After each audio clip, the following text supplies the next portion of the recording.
भेज दोगे प्लीज। अरे, अच्छा भेजा नहीं क्या? भेज दूंगा, मैं आज भेजता हूँ, ठीक है।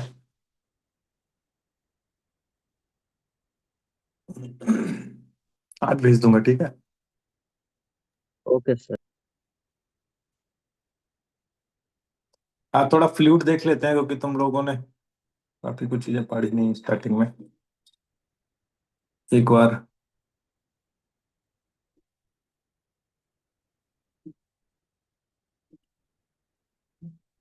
आई थिंक आ गए हैं लोग। बाकी आते रहेंगे तो ऐड होते रहेंगे। सर थोड़ा 5 मिनट रुक सकते हो, नीट का कुछ क्लास या कुछ था। अच्छा, ठीक है, फिर वेट कर लेते 5 मिनट।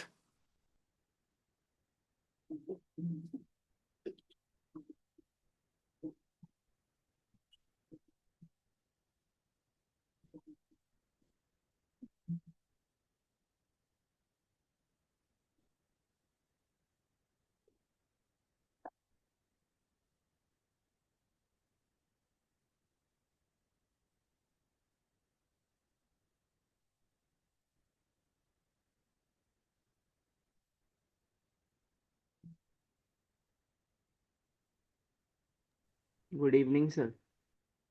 Good evening.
चलो शुरू करते हैं। बाकी लोग आ जाएंगे तो उनको भेज भी देंगे, ठीक।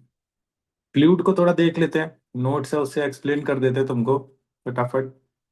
सारी चीजें बेसिक बेसिक भी क्लियर हो जाएंगी। न्यूमेरिकल्स भी रहेंगे तो उसमें हो जाएंगे। हम लोग सारे लोग जानते हैं कि जो भी मैटर होता है उसके तीन स्टेट्स होती हैं। सॉलिड, लिक्विड एंड गैस, जिसमें से लिक्विड एंड गैस जो होता है वो फ्लो कर सकता है, इसीलिए हम लिक्विड और गैस को फ्लूइड की कैटेगरी में रखते हैं। थोड़ा सा अगर और समझोगे तो जैसे सॉलिड होता है, सॉलिड में अगर मैं कहीं पर भी कोई एक्सटर्नल शियर फोर्स अगर देता हूँ तो वो एक पर्टिकुलर फोर्स के लिए कांस्टेंट शियर स्ट्रेन देता है। ठीक है, जो डिफॉर्मेशन रहेगा सॉलिड्स में वो क्या रहता है, कांस्टेंट रहता है। बट फ्लूइड्स में क्या रहता है कि जब भी हम उस पर फोर्स अप्लाई करेंगे, शियरिंग फोर्स अप्लाई करते हैं, तो वहां पर जो डिफॉर्मेशन होता है वो कंटिन्यूअस डिफॉर्मेशन होता है। मतलब किसी टाइम टी पे ये था, फिर ये था, फिर ये था, कंटिन्यू जैसे फोर्स मैंने अप्लाई करे तो ये फ्लूइड तुम्हारा कंटिन्यूअस डिफॉर्म होता चला जाता है। एक्चुअल में जो continuous deformation of the layers होता है इसी को अपन लोग बोलते हैं फ्लो। ठीक है। सॉलिड के केस में आप लोग यूज करते हो shear stress is directly proportional to strain, but fluid के केस में आप बात करते हो शियर स्ट्रेस। अब यहाँ पे कंटिन्यूअस डिफॉर्मेशन होता है तो यहाँ पे हम लोग बात करते हैं कि जो भी शियर स्ट्रेस होता है ये directly proportional to rate of shear strain होता है। ठीक है। यहाँ से आपको मिलता है tau is equal to d theta by d t. आप आगे जाओगे जब विस्कोसिटी में पढ़ेंगे तो न्यूटन लॉ ऑफ विस्कोसिटी रहता है, वो एक्चुअल में यहीं से निकलता है। ठीक है, ये सारी बेसिक चीजें हैं। फिर आप बात आते हैं कि भाई कुछ फ्लूइड्स की प्रॉपर्टी है, हम लोग फटाफट एग्जाम से रिलेटेड जो चीजें हैं उनको इसमें से देख लेंगे, फिर मैं पूरा का पूरा नोट्स आप लोगों को शेयर कर दूंगा। तो फ्लूइड प्रॉपर्टी में सबसे पहले डेंसिटी होता है, सारे बच्चों को पता है, मास अपॉन वॉल्यूम होता है डेंसिटी। यूनिट्स वगैरह आप जानते ही हैं उसका। ठीक है, किलोग्राम पर मीटर क्यूब होगा, ग्राम पर सेंटीमीटर क्यूब हो गया, डायमेंशंस हो गया है, ये सारी चीजें आप पता है आपको। इफेक्ट ऑफ टेम्परेचर अगर बात करूंगा तो अगर आप टेम्परेचर बढ़ाते हैं, ठीक है, अगर आपको मास सेम रखना है, आपने टेम्परेचर बढ़ाया तो वॉल्यूम इंक्रीज होता है जिसकी वजह से डेंसिटी में कमी आती है। तो जैसे आप वॉल्यूम बढ़ेगा टेम्परेचर बढ़ाएंगे तो डेंसिटी डिक्रीज होती है। इफेक्ट ऑफ प्रेशर की बात करेंगे तो आप जब प्रेशर इंक्रीज करते हैं तो वॉल्यूम डिक्रीज होता है फॉर सेम मास, तो वहां पर डेंसिटी इंक्रीज होती है। ये कुछ डेंसिटीज हैं, बहुत ज्यादा अपन को ध्यान नहीं रखना है, हमें केवल ये तीन डेंसिटीज की वैल्यूज पता होनी चाहिए। ठीक है, जैसे वाटर हो गया, वाटर का अपन लोग 1000 किलोग्राम पर मीटर क्यूब ही लेते हैं। एयर हो गया, एयर का डेंसिटी 1.25 किलोग्राम पर मीटर क्यूब रहने वाला है। और साथ ही साथ मरकरी हो गया, तो मरकरी का डेंसिटी अपन लोग इजी कैलकुलेशन के लिए 13600 किलोग्राम पर मीटर क्यूब लेने वाले हैं। ठीक है। अगर हम बात कर लेंगे यहाँ पे कहता है वेट डेंसिटी, तो जैसे एक मास डेंसिटी था जिसको आप लोग नॉर्मल डेंसिटी बोलते हो, इसी तरह से आपके पास एक वेट डेंसिटी रहता है जिसको आप वेट पर यूनिट वॉल्यूम बोलेंगे। तो वेट पर यूनिट वॉल्यूम इसको हम स्पेसिफिक वेट भी बोलते हैं। ठीक है। तो वेट मतलब mg होता है और m बाई बी रो हो जाएगा, तो वेट डेंसिटी और डेंसिटी में एक रिलेशन भी हो जाएगा तुम्हारा, W is equal to rho into g. Specific weight अगर कभी आपसे क्वेश्चन में पूछ लेगा तो आपको वेट पर यूनिट वॉल्यूम निकालना है, या फिर अगर वेट डेंसिटी आपसे पूछ लेगा तब भी आपको वेट पर यूनिट वॉल्यूम वहां पे कैलकुलेट करना है।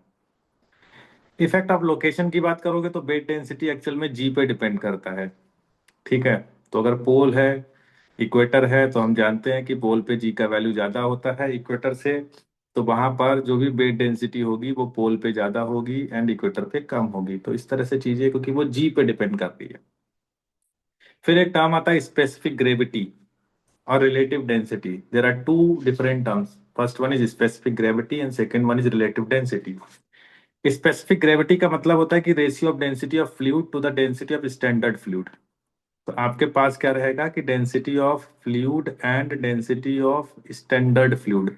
तो बोले स्टैंडर्ड फ्लूइड हम किसे ले लेंगे, तो तुम्हारा जो स्टैंडर्ड फ्लूइड एक्चुअल में होता है वो वाटर होता है at 4 degree Celsius and 1 atmospheric pressure. ठीक है, 4 डिग्री सेल्सियस 1 एटमॉस्फेरिक प्रेशर पे वाटर का जो डेंसिटी होता है वो 1000 किलोग्राम पर मीटर क्यूब होता है। तो किसी भी फ्लूइड का अगर आपको स्पेसिफिक ग्रेविटी निकालना है तो फ्लूइड का डेंसिटी अपॉन 1000 आप कर सकते हैं। अब यहाँ पे एक टर्म आता है रिलेटिव डेंसिटी।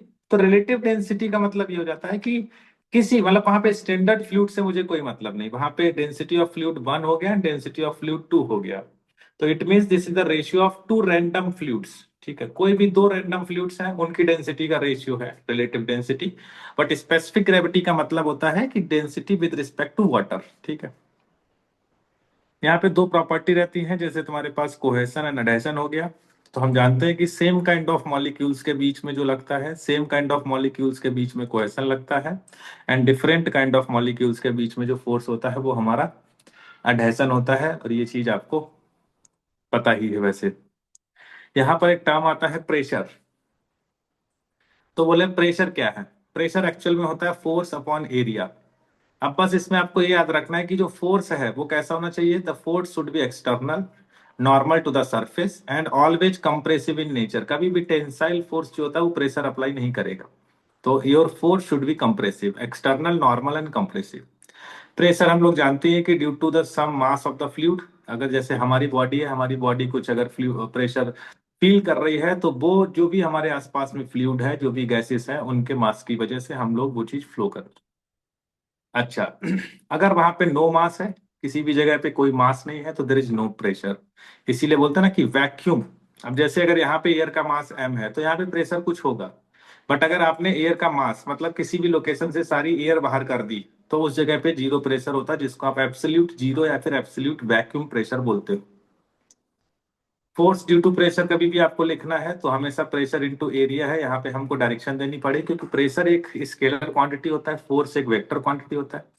तो अगर मुझे P इंटू ए करूंगा तो मुझे मैग्नीट्यूड तो मिल गया, बट डायरेक्शन दिखाने के लिए हमेशा एक नॉर्मल वेक्टर आएगा which is unit vector which is perpendicular to the surface of area. क्योंकि जो भी फोर्स होगा वो हमेशा perpendicular to the surface of area act करेगा। यूनिट और डायमेंशंस की बात करते हैं तो यहाँ पे हमारे पास एसआई सिस्टम में पास्कल बोलते हैं, जो कि एक बहुत स्मॉल यूनिट होता है।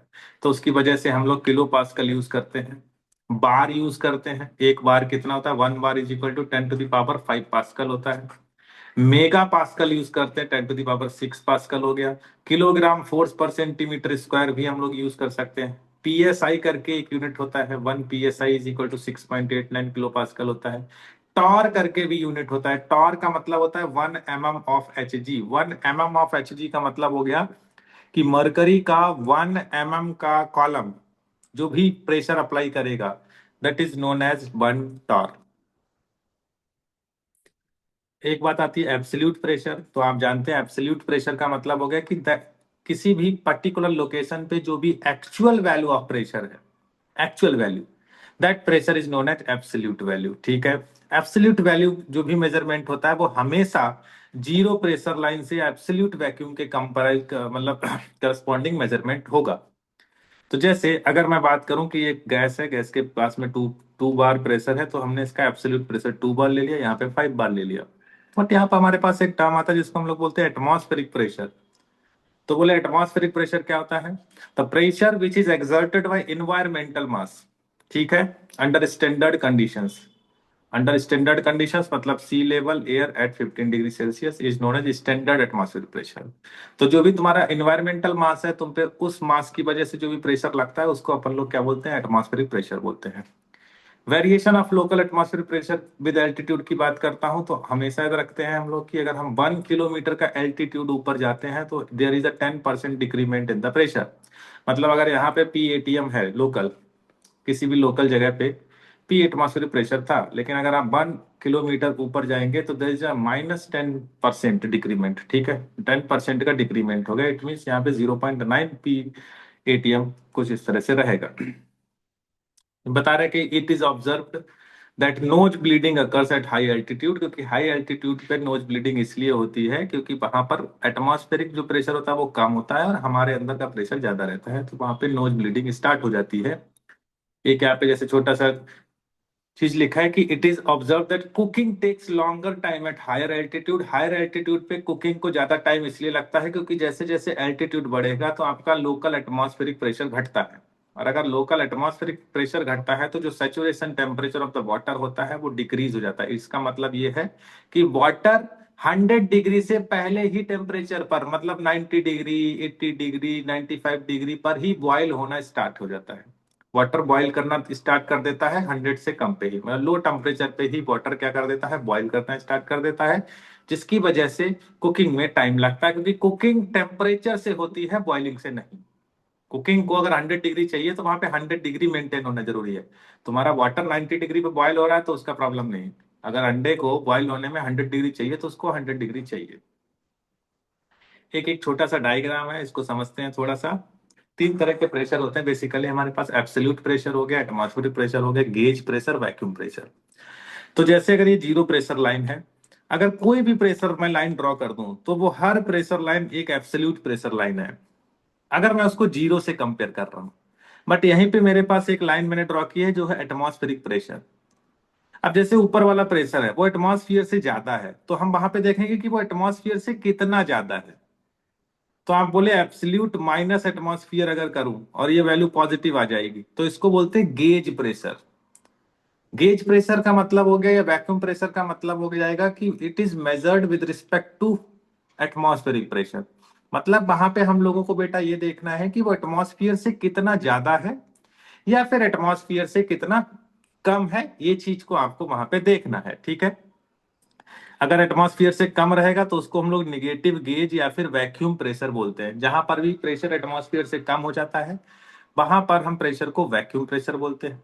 जहां पर भी प्रेशर एटमॉस्फेयर से ज्यादा रहता है उस जगह के प्रेशर को हम लोग गेज प्रेशर बोलते हैं, ठीक है। फिर हमारे पास एक लॉ आता है पास्कल लॉ।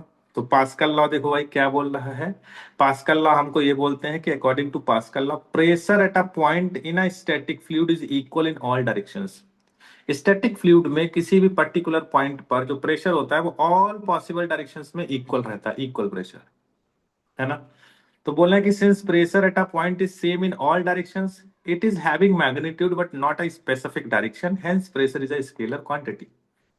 हम किसी भी जगह पर भी चेक करेंगे तो वहां पर प्रेशर क्या रहेगा। अगर स्टैटिक फ्लूइड में, वहां पे ध्यान रखना है स्टैटिक फ्लूइड, क्योंकि फ्लूइड शुड बी स्टैटिक।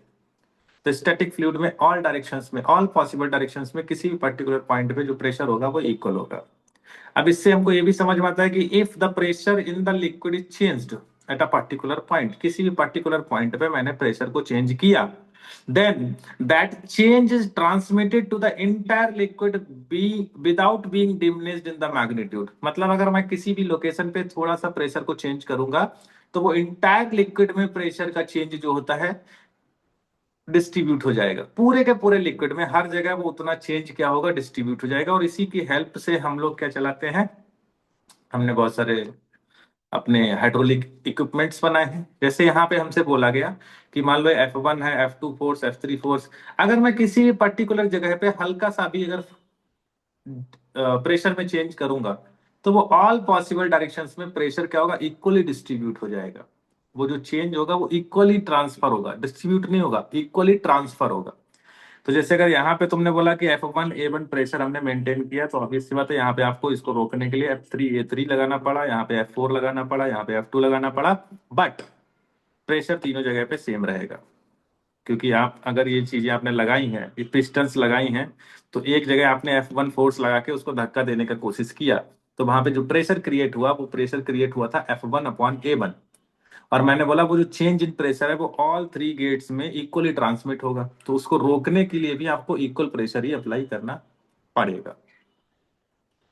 बात आती है हाइड्रोलिक लिफ्ट की। तो हाइड्रोलिक लिफ्ट में भी यही कॉन्सेप्ट होता है कि अगर हमने एक जगह पर कुछ फोर्स अप्लाई किया है, F1 एरिया A1 है, इधर F2 A2 है, तो अगर मैंने यहां पर F1 अप्लाई किया तो उसको रोकने के लिए यहाँ पे हमने F2 अप्लाई किया, और आपने F1 अप्लाई किया तो उससे आपने कुछ प्रेशर क्रिएट किया।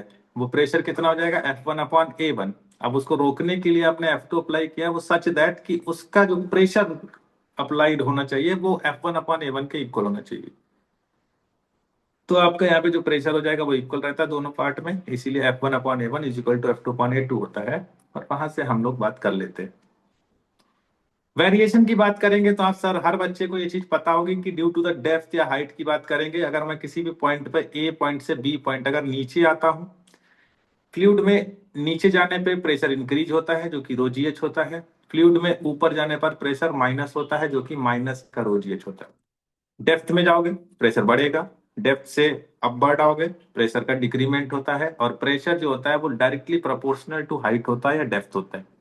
जैसे जैसे हाइट बढ़ती जाएगी, जैसे जैसे हाइट डेप्थ बढ़ती चेंज होती जाएगी, उसी के अकॉर्डिंग जो है तुम्हारा प्रेशर चेंज होता जाएगा। ड्यू टू एक्सेलरेशन की बात करेंगे यहाँ पे, तो मैं आपको यहाँ पे समझा दूं कि एक्सेलरेशन की वजह से अगर आप यहाँ पे चेक करेंगे तो जो भी होता है प्रेशर वो होता है rho A L, change in pressure. और यहाँ पे एक जो मैंने लाइन लिखी है वो क्या लिखी है कि pressure increases in opposite direction of acceleration. हमेशा एक्सीलरेशन जैसे मतलब ये चीज हमारा फ्लूइड है, इसमें एक फ्लूइड बड़ा इस गाड़ी में, और इस गाड़ी को मैंने इधर एक्सेलरेट कर दिया, तो ऑलवेज रिमेंबर, इस जगह पर प्रेशर ज्यादा होगा और इस जगह पे प्रेशर कम होगा, मतलब एक्सीलरेशन के अपोजिट डायरेक्शन में प्रेशर इंक्रीज होता है। और अगर आप एल लेंथ ट्रेवल करेंगे तो वहां पे जो प्रेशर का डिफरेंस होगा वो रो ए एल होगा। ड्यू टू रोटेशन की बात करते हैं तो जैसे यहाँ पे हमने एक ट्यूब है, ये सब पूछता है यहाँ से क्वेश्चंस, याद रखना इस चीज को। जैसे हमारे पास एक ट्यूब है, वो ट्यूब में वाटर भरा है और हमने उसको एक एंड के अबाउट ऐसे कंटिन्यूअस घुमा रहे हैं, तो भाई वहां पर जो प्रेशर में डिफरेंस आता है वो आता है तुम्हारा कितना, half rho omega square L square. और इसमें भी ऑलवेज रिमेंबर, प्रेशर ज्यादा किधर रहेगा, जो आपकी एक्सिस है उससे बाहर की तरफ जैसे जैसे आप जाते रहेंगे प्रेशर की वैल्यू इंक्रीज होती जाएगी और सबसे मैक्सिमम प्रेशर जो होगा वो बी पॉइंट पे होगा। यहाँ नोट, अब यहाँ से एक बार आई थिंक मेंस में क्वेश्चन आया भी है आपके साथ, कि जैसे हमने भाई इस तरह से दे दिया, बोला एक पॉइंट ए है एक पॉइंट बी है, ये डिस्टेंस L1 है ये डिस्टेंस L2 है, तो इन दोनों के बीच में प्रेशर का डिफरेंस बताना है। तो आप आराम से लिख सकते हैं half rho omega square L2 square minus L1 square. ठीक है, L1 एंड L2 क्या लिखा है, always from axis of rotation and pressure increases as we move away from the axis of rotation. जैसे मैं एक्सिस ऑफ रोटेशन से आगे बढ़ता चला जाऊंगा प्रेशर का वैल्यू इंक्रीज होता चला जाएगा। ठीक है, तो मैं अभी इसको फटाफट ऐसे एक्सप्लेन कर रहा हूँ, फिर मैं आपको नोट से पूरा कंप्लीट शेयर कर दूंगा तो आप इसको रीड भी कर सकते हैं और कम टाइम में आप पूरा चैप्टर कवर अप कर सकते हैं। अब जैसे एक केस है यहाँ पर कि भाई 1 से 2 आ गए, तो 1 से 2 आ गए तो प्रेशर रो जी एच बढ़ गया। यहाँ पे मान लो कोई हमारे पास हिल स्टेशन है, तो मैं 1 से 2 आ गया तो ऑब्वियस बात है फिर से रो जी एच ही हो जाएगा। आपको वही याद रखना है कि जो प्रेशर होगा वो केवल हाइट से, हाइट पे मतलब रखता है। जैसे यहाँ पे आ गए, अब 1 से 2 है तो रो जी एच हो गया। अब यहाँ पे हमने इसको टिल्ट कर दिया, टिल्ट करने से हमें मिला कि ये लेंथ एल है, तो यहाँ पे रो जी एल नहीं लगेगा ना, हमको वर्टिकल डेप्थ से मतलब है। प्रेशर लिखते समय हमें केवल और केवल वर्टिकल हाइट या वर्टिकल डेप्थ देखना है। इंक्लाइन पे अगर है भी तो अगर इस ये वाला पॉइंट है और ये वाला पॉइंट है, अगर इन दोनों पॉइंट के बीच में वाटर भरा है तो ये लेंथ से मुझे कोई मतलब नहीं। प्रेशर डिपेंड करता है वर्टिकल डेप्थ पे। ठीक है, समझ पा रहे हैं सारे लोग? तो यहां पर प्रेशर हो जाएगा तुम्हारा rho G X, X is the vertical height. अगर मान लो तुम्हारे पास 2-3 डेंसिटीज भरी हैं, जैसे आपने बोला कि रो 1 भी है, रो 2 भी है, रो 3 भी है, तो रो 1 रो 2 रो 3 अगर है तो आपको कुछ नहीं करना है। अगर मान लो P1 पे, जैसे यहाँ पे अगर मेरे को ऐसे समझते हैं ये वाला 1 पॉइंट है 2 वाला पॉइंट है, तो P1 पे तो एटमॉस्फेरिक प्रेशर रहेगा और 2 पे जो प्रेशर रहेगा वो कितना रहेगा, इसकी वजह से भी रहेगा, इसकी वजह से भी रहेगा, इसकी वजह से भी रहेगा। तो यहाँ पे जो प्रेशर हो जाएगा वो रो 1 GH1 प्लस रो 2 GH2 प्लस रो 3 GS3। इस तरह से आप प्रेशर को लिख सकते हैं। कभी भी, कभी भी अगर डिफरेंट डिफरेंट डेंसिटीज का लिक्विड आएगा तो आपको जितना सेम डेंसिटी है उतना लिखो, फिर अगेन दूसरा वाला प्लस, अगेन दूसरा वाला प्लस, तो आपको बॉटम मोस्ट पॉइंट पे प्रेशर मिल जाएगा। कुछ नहीं है, यहाँ पे हमने खाली एक प्रेशर डायग्राम बनाया, उसको ऐसा कुछ समझने की जरूरत है नहीं। यहाँ पर भी वही हमने किया है कि जो भी प्रेशर का वेरिएशन है वो किसकी वजह से, हाइट की वजह से है, इसीलिए मैंने यहाँ पे हाइट लिया है, ये वाली लाइन को नहीं लिया है। तो pressure always depend on the vertical depth या वर्टिकल हाइट। ठीक है, यहाँ पर आपको एक सिंपल सा चीज ये भी दे रखा है कि जैसे 1 पॉइंट है 2 पॉइंट है, एक साइड हमने क्या कर दिया है, डायमीटर कम रखा है ट्यूब का, एक साइड डायमीटर ज्यादा रख दिया। बट अगर वो सेम हॉरिजॉन्टल प्लेन पर है, अगर वो सेम हॉरिजॉन्टल प्लेन पर हैं, तो always remember at same horizontal plane in a static fluid pressure will be equal. तो जैसे यहाँ पे आपको लिखा भी होगा कि for a static and incompressible fluid pressure is same, pressure is same for all the points on a horizontal plane in a given fluid irrespective of shape provided that all the points are connected by the same fluids। मतलब उन जो vessel है जिसमें वो fluid रखा गया है, उस वेसल का शेप कैसा भी हो उससे हमें कोई भी लेना देना नहीं है। वो शेप कैसा भी हो मेरे को कोई मतलब नहीं उससे, बस वहां पे क्या होना चाहिए, सेम हॉरिजॉन्टल लेवल होना चाहिए और दोनों पॉइंट सेम फ्लूइड से कनेक्टेड होने चाहिए। अगर दोनों पॉइंट सेम फ्लूइड से कनेक्टेड है और सेम हॉरिजॉन्टल लेवल पे है तो वहां पर दोनों पॉइंट्स पर सेम प्रेशर होगा irrespective of shape of the vessel या कंटेनर। ठीक है, ऐसे करके बताया गया है कि भाई सर यहाँ पे, यहाँ पे, यहाँ पे अलग अलग हाइट है, सेम अगर फ्लूइड भरा है तो प्रेशर का वैल्यू हर जगह सेम होगा। प्रेशर का वैल्यू हर जगह सेम होगा। और अगर आपने एरिया, इनके बेस एरिया अगर आपने सेम कर दिए तो फोर्स का भी वैल्यू सेम हो जाएगा। और अगर आपने बेस एरिया अलग अलग कर दिए तो वहां पे फोर्सेस अलग अलग हो सकते हैं, बट बॉटम मोस्ट पॉइंट पे प्रेशर का वैल्यू चेंज नहीं होना है। ठीक है, तो लिखा ना कि fluid pressure is independent of the shape of the container and it depends only on the depth of the static incompressible fluid and this is known as the hydrostatic paradox. बात आती है मेजरमेंट ऑफ प्रेशर की, तो सबसे पहला जो device होता है वो बैरोमीटर होता है। और बैरोमीटर का जो यूज होता है वो लोकल एटमॉस्फेरिक प्रेशर को मेजरमेंट करने के लिए होता है। बैरोमीटर में कुछ नहीं है, बैरोमीटर एक खाली ट्यूब होता है जिसका डायमीटर ग्रेटर देन 1 सेंटीमीटर रखते हैं, ताकि हम लोग कैपिलरिटी को, जो कैपिलरी है एक्शन, उसको अपन लोग क्या कर सके, निग्लेक्ट कर सकें। तो बोले बैरोमीटर का यूज सर कैसे करते हैं? कुछ नहीं है, मैंने बैरोमीटर को लिया, पानी में डिप कर दिया, पानी में डिप करके बैरोमीटर को ऐसे उठा दिया, तो अंदर इसमें कोई एयर पार्टिकल था नहीं। अब इस जगह एटमॉस्फेरिक प्रेशर है, हर जगह, हर जगह एटमॉस्फेरिक प्रेशर है। तो ये फ्लूइड क्या हुआ, प्रेशर को बैलेंस करने के लिए यहाँ पे फ्लूइड ऊपर चढ़ गया। क्यों? क्योंकि हमें ये पता है सेम लेवल पे सेम प्रेशर होगा। तो अगर अब अंदर तो कुछ था नहीं, यहाँ पे अंदर तो ये वैक्यूम था, वैक्यूम था मतलब इधर का प्रेशर एटमॉस्फेयर से कम रहेगा। तो उसके अब इस जगह पे प्रेशर तो एटमॉस्फेयर ही रहेगा, क्योंकि ये वाला पॉइंट एटमॉस्फेयर है, सेम लेवल पे प्रेशर सेम होना चाहिए। तो यहाँ पे एटमॉस्फेरिक प्रेशर मेंटेन करने के लिए फ्लूइड क्या कर गया, ऊपर चढ़ जाएगा। ठीक है, अब वो फ्लूइड की हाइट कितनी होगी वो डिपेंड करेगा उस फ्लूइड के डेंसिटी पे, कि हमने कौन सा फ्लूइड लिया है। ठीक है, हमने कौन सा फ्लूइड लिया है उस चीज पे वो चीज जो है डिपेंड करने वाली है। ये चीज को आप अच्छे से समझते हैं। अब देखो आगे। तो भाई जैसे एटमॉस्फेरिक प्रेशर है, आप बोले तो यहाँ पे पॉइंट जो भी रहेगा, यहाँ पे जो भी प्रेशर रहेगा वो एटमॉस्फेरिक प्रेशर रहने वाला है। तो मैंने बोला कि अगर ये वाला जो हाइट है एच है, मान लो एच हाइट ऊपर गया, तो इस जगह पे जो भी कुछ देखो होगा क्या, फ्लूइड की कुछ हो सकता है, वेपर्स भी फॉर्म हो गई हैं। तो मैंने कहा वेपर प्रेशर फ्लूइड का प्लस रो जी एच, तो मतलब यहाँ का लोकल एटमॉस्फेरिक प्रेशर इतना होगा। अब होता क्या है एक्चुअली में, अगर आप मरकरी यूज करते हो तो मरकरी के लिए जो वेपर प्रेशर होता है वो बहुत कम होता है। ठीक है, तो मरकरी में वेपर प्रेशर हम निगलेक्ट कर सकते हैं। तो वहां पे एटमॉस्फेरिक प्रेशर जो हमारा हो जाता है वो होता है density of mercury into G into H. Standard atmospheric pressure की बात करेंगे तो ऐसा देखा गया है बैरोमीटर में कि जब भी मैं मरकरी यूज करता हूं तो स्टैंडर्ड कंडीशंस में यहाँ पर हमको 76 सेंटीमीटर का कॉलम मिलता है। तो हम एटमॉस्फेरिक प्रेशर जो स्टैंडर्ड होता है उसको 76 सेंटीमीटर ऑफ एच जी बोल सकते हैं। मतलब एच जी के 76 mm का जो वाटर जो कॉलम है वो अपने बेस पे 1 एटमॉस्फेरिक प्रेशर जो है अप्लाई करता है, ऐसा डेफिनेशन ये बोलता है। आप इसको 76 मतलब 760 mm ऑफ एच जी भी ले सकते हैं। आप सारी वैल्यू जब रखते हैं तो आपको स्टैंडर्ड एटमॉस्फेरिक प्रेशर निकल के आता है 1.01325 या फिर इसको हम लोग 1.0132 बार भी बोलते हैं, विच इज ग्रेटर देन 1 बार। तो एक्चुअल स्टैंडर्ड एटमॉस्फेरिक प्रेशर जो होता है वो 1 बार से ज्यादा होता है, बट कई बार हम अपनी कैलकुलेशंस को इजी करने के लिए उसको 1 बार ले लेते हैं।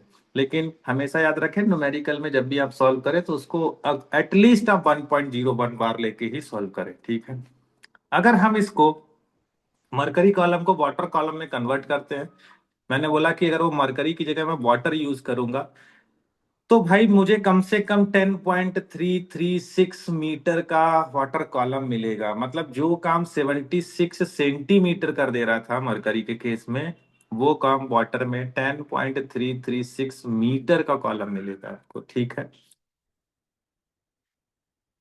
तो अगर अभी मैं आपसे पूछूं कि बैरोमीटर क्यों नहीं यूज करते हैं प्रेशर मेजरमेंट के लिए, क्योंकि बैरोमीटर में क्या है, आप हाई डेंसिटी फ्लूइड ही मेजर कर सकते हैं। लो डेंसिटी फ्लूइड अगर आप मेजर करेंगे तो उसका क्या रहेगा, आपको हाइट बहुत ज्यादा रखना पड़ेगा। अगर हाइट बहुत ज्यादा, क्योंकि अब वाटर के ही केस में देख लो, अगर वाटर का ही आपको एक बार का अगर प्रेशर वाटर में मेजरमेंट करना पड़ गया तो आपको एटलीस्ट 11 मीटर का पाइप उसमें बैरोमीटर इंस्टॉल करना पड़ेगा। This is not feasible actually. ठीक है, मैनोमीटर होता है, मैनोमीटर ऑब्वियस सी बात है, हमारे पास कई तरह के मैनोमीटर होते हैं। हमारे पास पीजोमीटर होता है, हमारे पास यूट्यूब मैनोमीटर होता है, हमारे पास सिंगल कॉलम मैनोमीटर होता है, हमारे पास डिफरेंशियल में यूट्यूब डिफरेंशियल मैनोमीटर होता है, इन्वर्टेड यूट्यूब डिफरेंशियल मैनोमीटर। जो डिफरेंशियल मैनोमीटर्स होते हैं ये हमेशा 2 पॉइंट के प्रेशर के डिफरेंस को मेजरमेंट करने के लिए यूज होते हैं। और जो मैनोमीटर्स होते हैं ये किसी पर्टिकुलर पॉइंट पे प्रेशर मेजरमेंट। अब जैसे यहाँ पे मैं दिखाऊं आपको पीजोमीटर, अब आप लोग सोच रहे हो इतना ही पीजोमीटर का पड़ा, कई बार इसमें क्वेश्चन पूछ लेता है, ठीक है। कहाँ कहाँ पे पूछेगा, बर्नौली में, वेंचुरी मीटर विद पीजोमीटर, ठीक है। तो पीजोमीटर क्या होता है, बोथ साइड ओपन एक ट्यूब है, बस जस्ट एक ट्यूब है, बोथ साइड ओपन।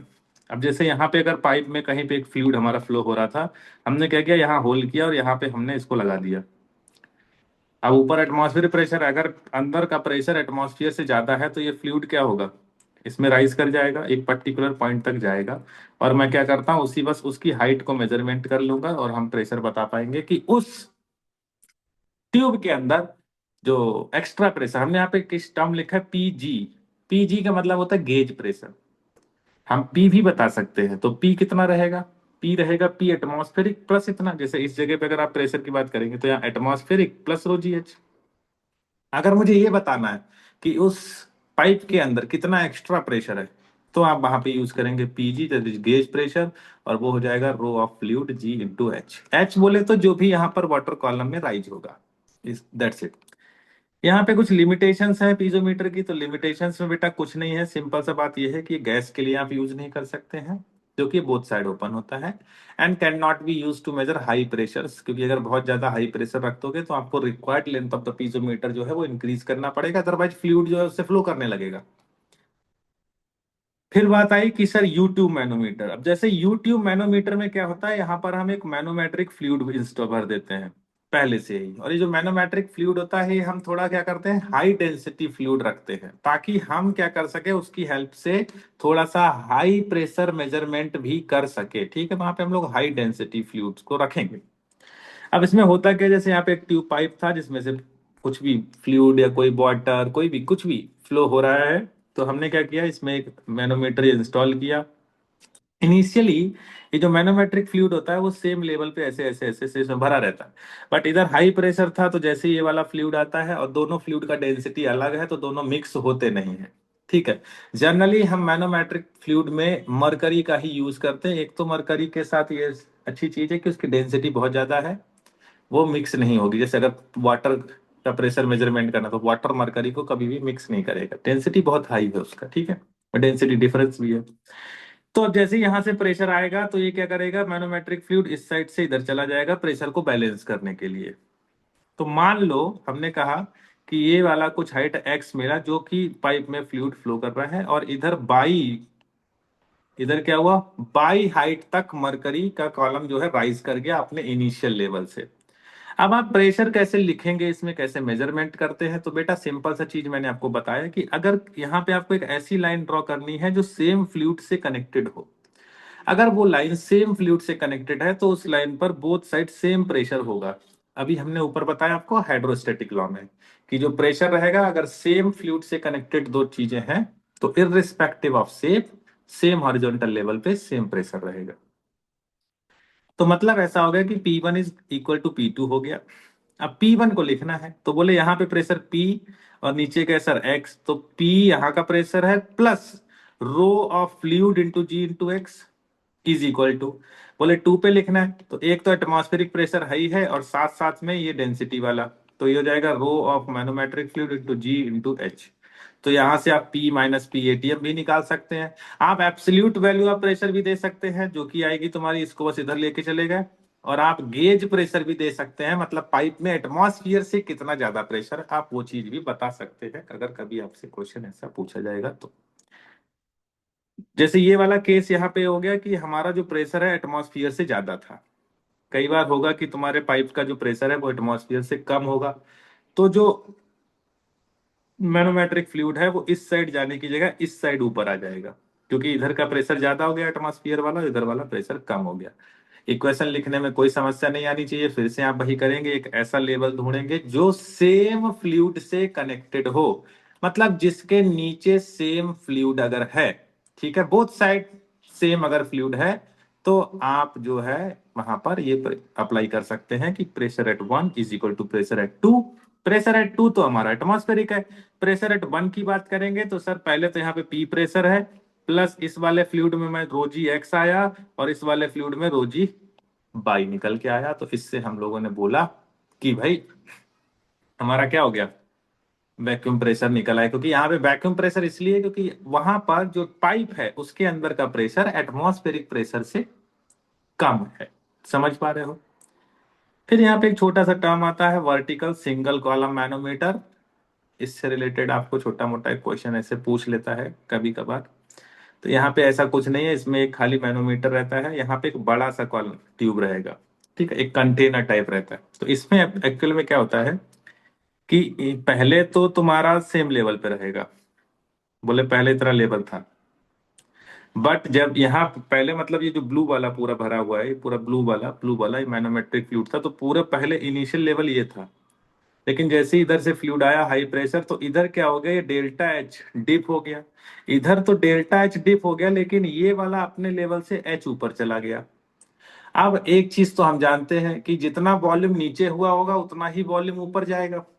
तो जो वॉल्यूम नीचे हुआ है वो है हमारा कितना, इसका मान लो एरिया कैपिटल ए है, तो capital A into delta H, ये वाला वॉल्यूम, तो इतना वॉल्यूम में क्या हो गया, नीचे चला आया। और यहाँ पे कितना वॉल्यूम ऊपर गया है, तो बोले इसका अगर एरिया स्मॉल ए है तो ए इंटू एच ऊपर चला गया। तो यहाँ से हमको ये समझ में आ रहा है कि डेल्टा एच जो हो जाएगा वो हो जाएगा A by capital A into H. और हमको बोला जाएगा कि जो स्मॉल ए है वो बहुत बहुत छोटा है एज कंपेयर टू बड़े वाले एरिया से। तो भाई तुम्हारा जो डेल्टा एच रहेगा वो बहुत छोटा हो जाएगा एज कंपेयर टू एच। अब इस चीज का अपन लोग यूज कर सकते हैं। तो बोले कैसे? तो मैंने कहा कि P1 is equal to P2 रहेगा। मतलब अगर मैं यहाँ पे एक 1 पॉइंट चूज कर लिया, यहाँ पे 2 पॉइंट चूज कर लिया, क्योंकि हमें वो वाली लाइन चूज करनी है जो सेम फ्लूइड से कनेक्टेड होने चाहिए। ये मैं बार बार आपको बात बोल रहा हूँ, जब भी क्वेश्चन आएगा तो ध्यान रखना है। तो बोले P1 और P2 भाई इक्वल हो गए, तो P इज इक्वल टू हो गया मेरा, अब देखो यहाँ पे रो ऑफ फ्लूइड है, यहां तक आए हो, तो यहां तक आए हो तो टोटल डिस्टेंस कितना चला है, एक्स प्लस डेल्टा एच। तो यहाँ पे एक तो प्रेशर P है और नीचे कितना है, एक्स प्लस डेल्टा एच। तो प्रेशर हो जाएगा P plus rho of fluid G into X plus delta H. इस साइड की बात करेंगे तो P एटमॉस्फेरिक लोकल रहेगा, एंड प्लस का भाई इधर मैनोमेट्रिक फ्लूइड है तो H प्लस डेल्टा एच आ जाएगा। अब इसमें हम लोग थोड़ा सा अपना वो सब कर लेते हैं कि P minus P ATM into L ऐसे ले गए। ये एग्जैक्ट वैल्यू आपको देता है, याद रखेंगे। लेकिन अगर हम डेल्टा एच को निग्लेक्ट कर सके, क्योंकि हमने ऊपर देखा है कि जो एच है वो बहुत ज्यादा है as compare to delta H, तो वहां से आपको अप्रोक्सीमेट रीडिंग भी मिल जाती है। ज्यादा नीचे का ये सब पढ़ने की जरूरत नहीं है, बाद में देख लेंगे इसको। इसको सब भी हटा दो। एक तुम्हारा इसको देख लो फटाक से कि यूट्यूब डिफरेंशियल मैनोमीटर में जो क्या होता है। तो यूट्यूब डिफरेंशियल मैनोमीटर में दो पाइप का प्रेशर का डिफरेंस बताएगा। अरे भाई इसमें एक मैनोमेट्रिक फ्लूइड भरा है, एक फ्लूइड इधर से आया, एक फ्लूइड इधर से आया। अब जिधर फ्लूइड का प्रेशर ज्यादा होगा उधर मैनोमेट्रिक फ्लूइड डिप कर जाएगा, और अपोजिट साइड में प्रेशर अप अगर लो है तो उधर का मैनोमेट्रिक फ्लूइड अप कर जाएगा। और बाद में आपको सिंपल सा फंडा मैं बता ही चुका हूं कि एक ऐसा लाइन ढूंढ लीजिए जिसके नीचे सेम प्रेशर है, और बाद में आपको कुछ नहीं, P plus rho G H, P plus rho G H, इस तरह से आपको लगा के सॉल्व कर लेना। जैसे यहाँ पे क्वेश्चन भी हमें दिख रहा है, आपको यहाँ पे क्वेश्चन दिख रहा होगा, क्वेश्चन में बोल रहा है और उसका नीचे सोल्यूशन भी है। अब ऑब्वियस सी बात है, हमने सॉल्व करके ही रखा है पहले से उसको। तो बोल रहा है कि टू कम्युनिकेटिंग वेसल्स हैं, तो मैं दो यहाँ पे वेसल ऐसे दिख रहे हैं, तो बता रहा था diameter of one vessel is n times larger than the diameter of the other vessel. पहले का डायमीटर n टाइम्स लार्जर है दूसरे से। बता रहा है the column of water height h is poured into the left vessel. इसमें हमने एक h हाइट का वाटर पोर कर दिया, तो find the height to which mercury level will rise. इसमें कितना मरकरी का लेवल है वो राइज करने वाला है। तो हमने कहा मान लो ये इनिशियल लेवल था जब इसमें वाटर नहीं भरा हुआ था। अब जैसे ही हमने वाटर एच लेवल का भरा तो ये भाई डिप हो गया होगा इधर से, इधर ये डिप हो गया, और इधर डिप जैसे ही हुआ तो ये तुम्हारा मरकरी कुछ बाई ऊपर चला गया।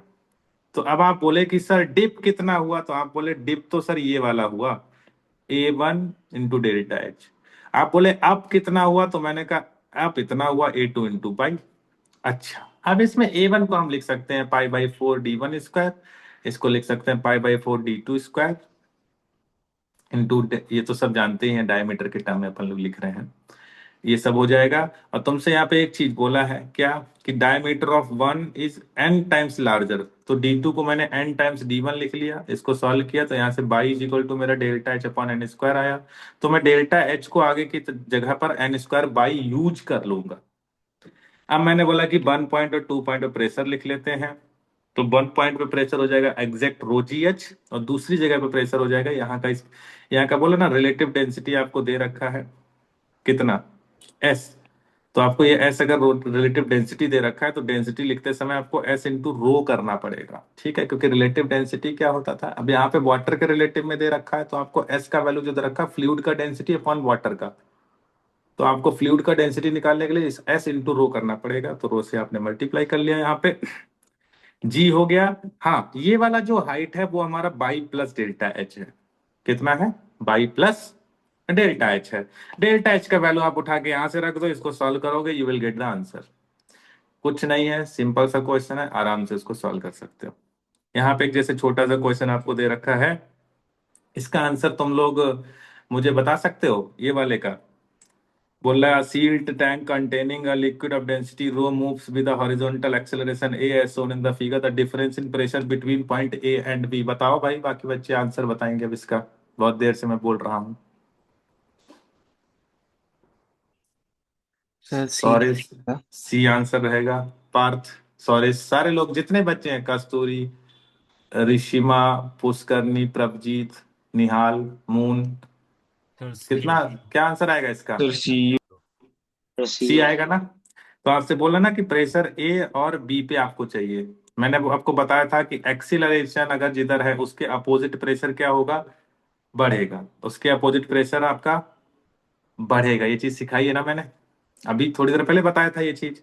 तो बोला कि इसका आंसर पहली चीज तो डी आएगा। क्यों, क्योंकि हाइट की वजह से भी बढ़ा तो रो जी एच है, और एक्सीलरेशन इधर है तो एक्सीलरेशन अपोजिट बढ़ेगा प्रेशर। तो मतलब ए पॉइंट पे कम प्रेशर होगा, सी पॉइंट पे ज्यादा प्रेशर होगा ड्यू टू हॉरिजॉन्टल एक्सीलरेशन। तो वहां पे rho A L plus rho G H आएगा। समझे भाई सोहम? बाकी बच्चे जो लोग सी बोल रहे हैं, यस सर। ऑलवेज रिमेंबर कि एक्सीलरेशन के अपोजिट प्रेशर इंक्रीज होगा, ठीक है, समझ गए सर भाई? मतलब ए पे रो एल कम होगा ना? किसमें बेटा? ए पे रो एल कम होगा ना प्रेशर? हाँ, ए पे रोयल कम हो जाएगा, ठीक है। Okay sir. भाई समझ में आ रहा है? थोड़ा स्पीड में ही समझाऊंगा तो मैं पूरा चैप्टर तुमको कवर कर पाऊंगा, ठीक है, तो आप थोड़ा ध्यान से सुनते रहें, बस मैं पूरा आपको भेज भी दूंगा, ठीक है। एक जैसे यहाँ पे ये क्वेश्चन है, इसका आंसर बताओगे? ये मुझे लग रहा है मैंने क्लास में कराया, तुम लोगों को पता है, पूछा था एक दिन मैंने। इसका आंसर बताओगे सारे लोग? अनुज, एक मिनट।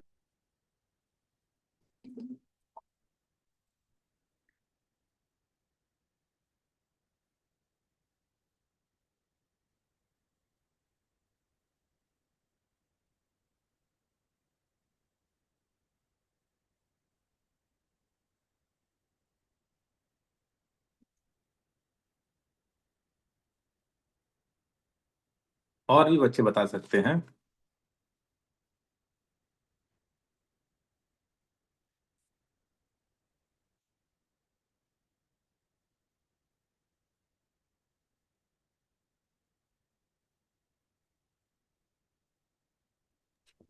सर वो H1 H2 का कोई इंफॉर्मेशन नहीं है क्या? तो दिख रहा है वो H2 ज्यादा है, वो कंसिडर करना है या सेम मान के करना है? कहाँ दिख रहा है? सर H2 ज्यादा दिख रहा है।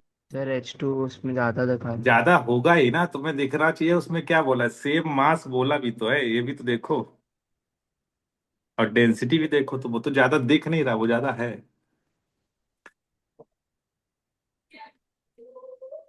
अब रो जी एच लगाओगे तो जिसका रो कम होगा उसका हाइट ज्यादा हो जाएगा।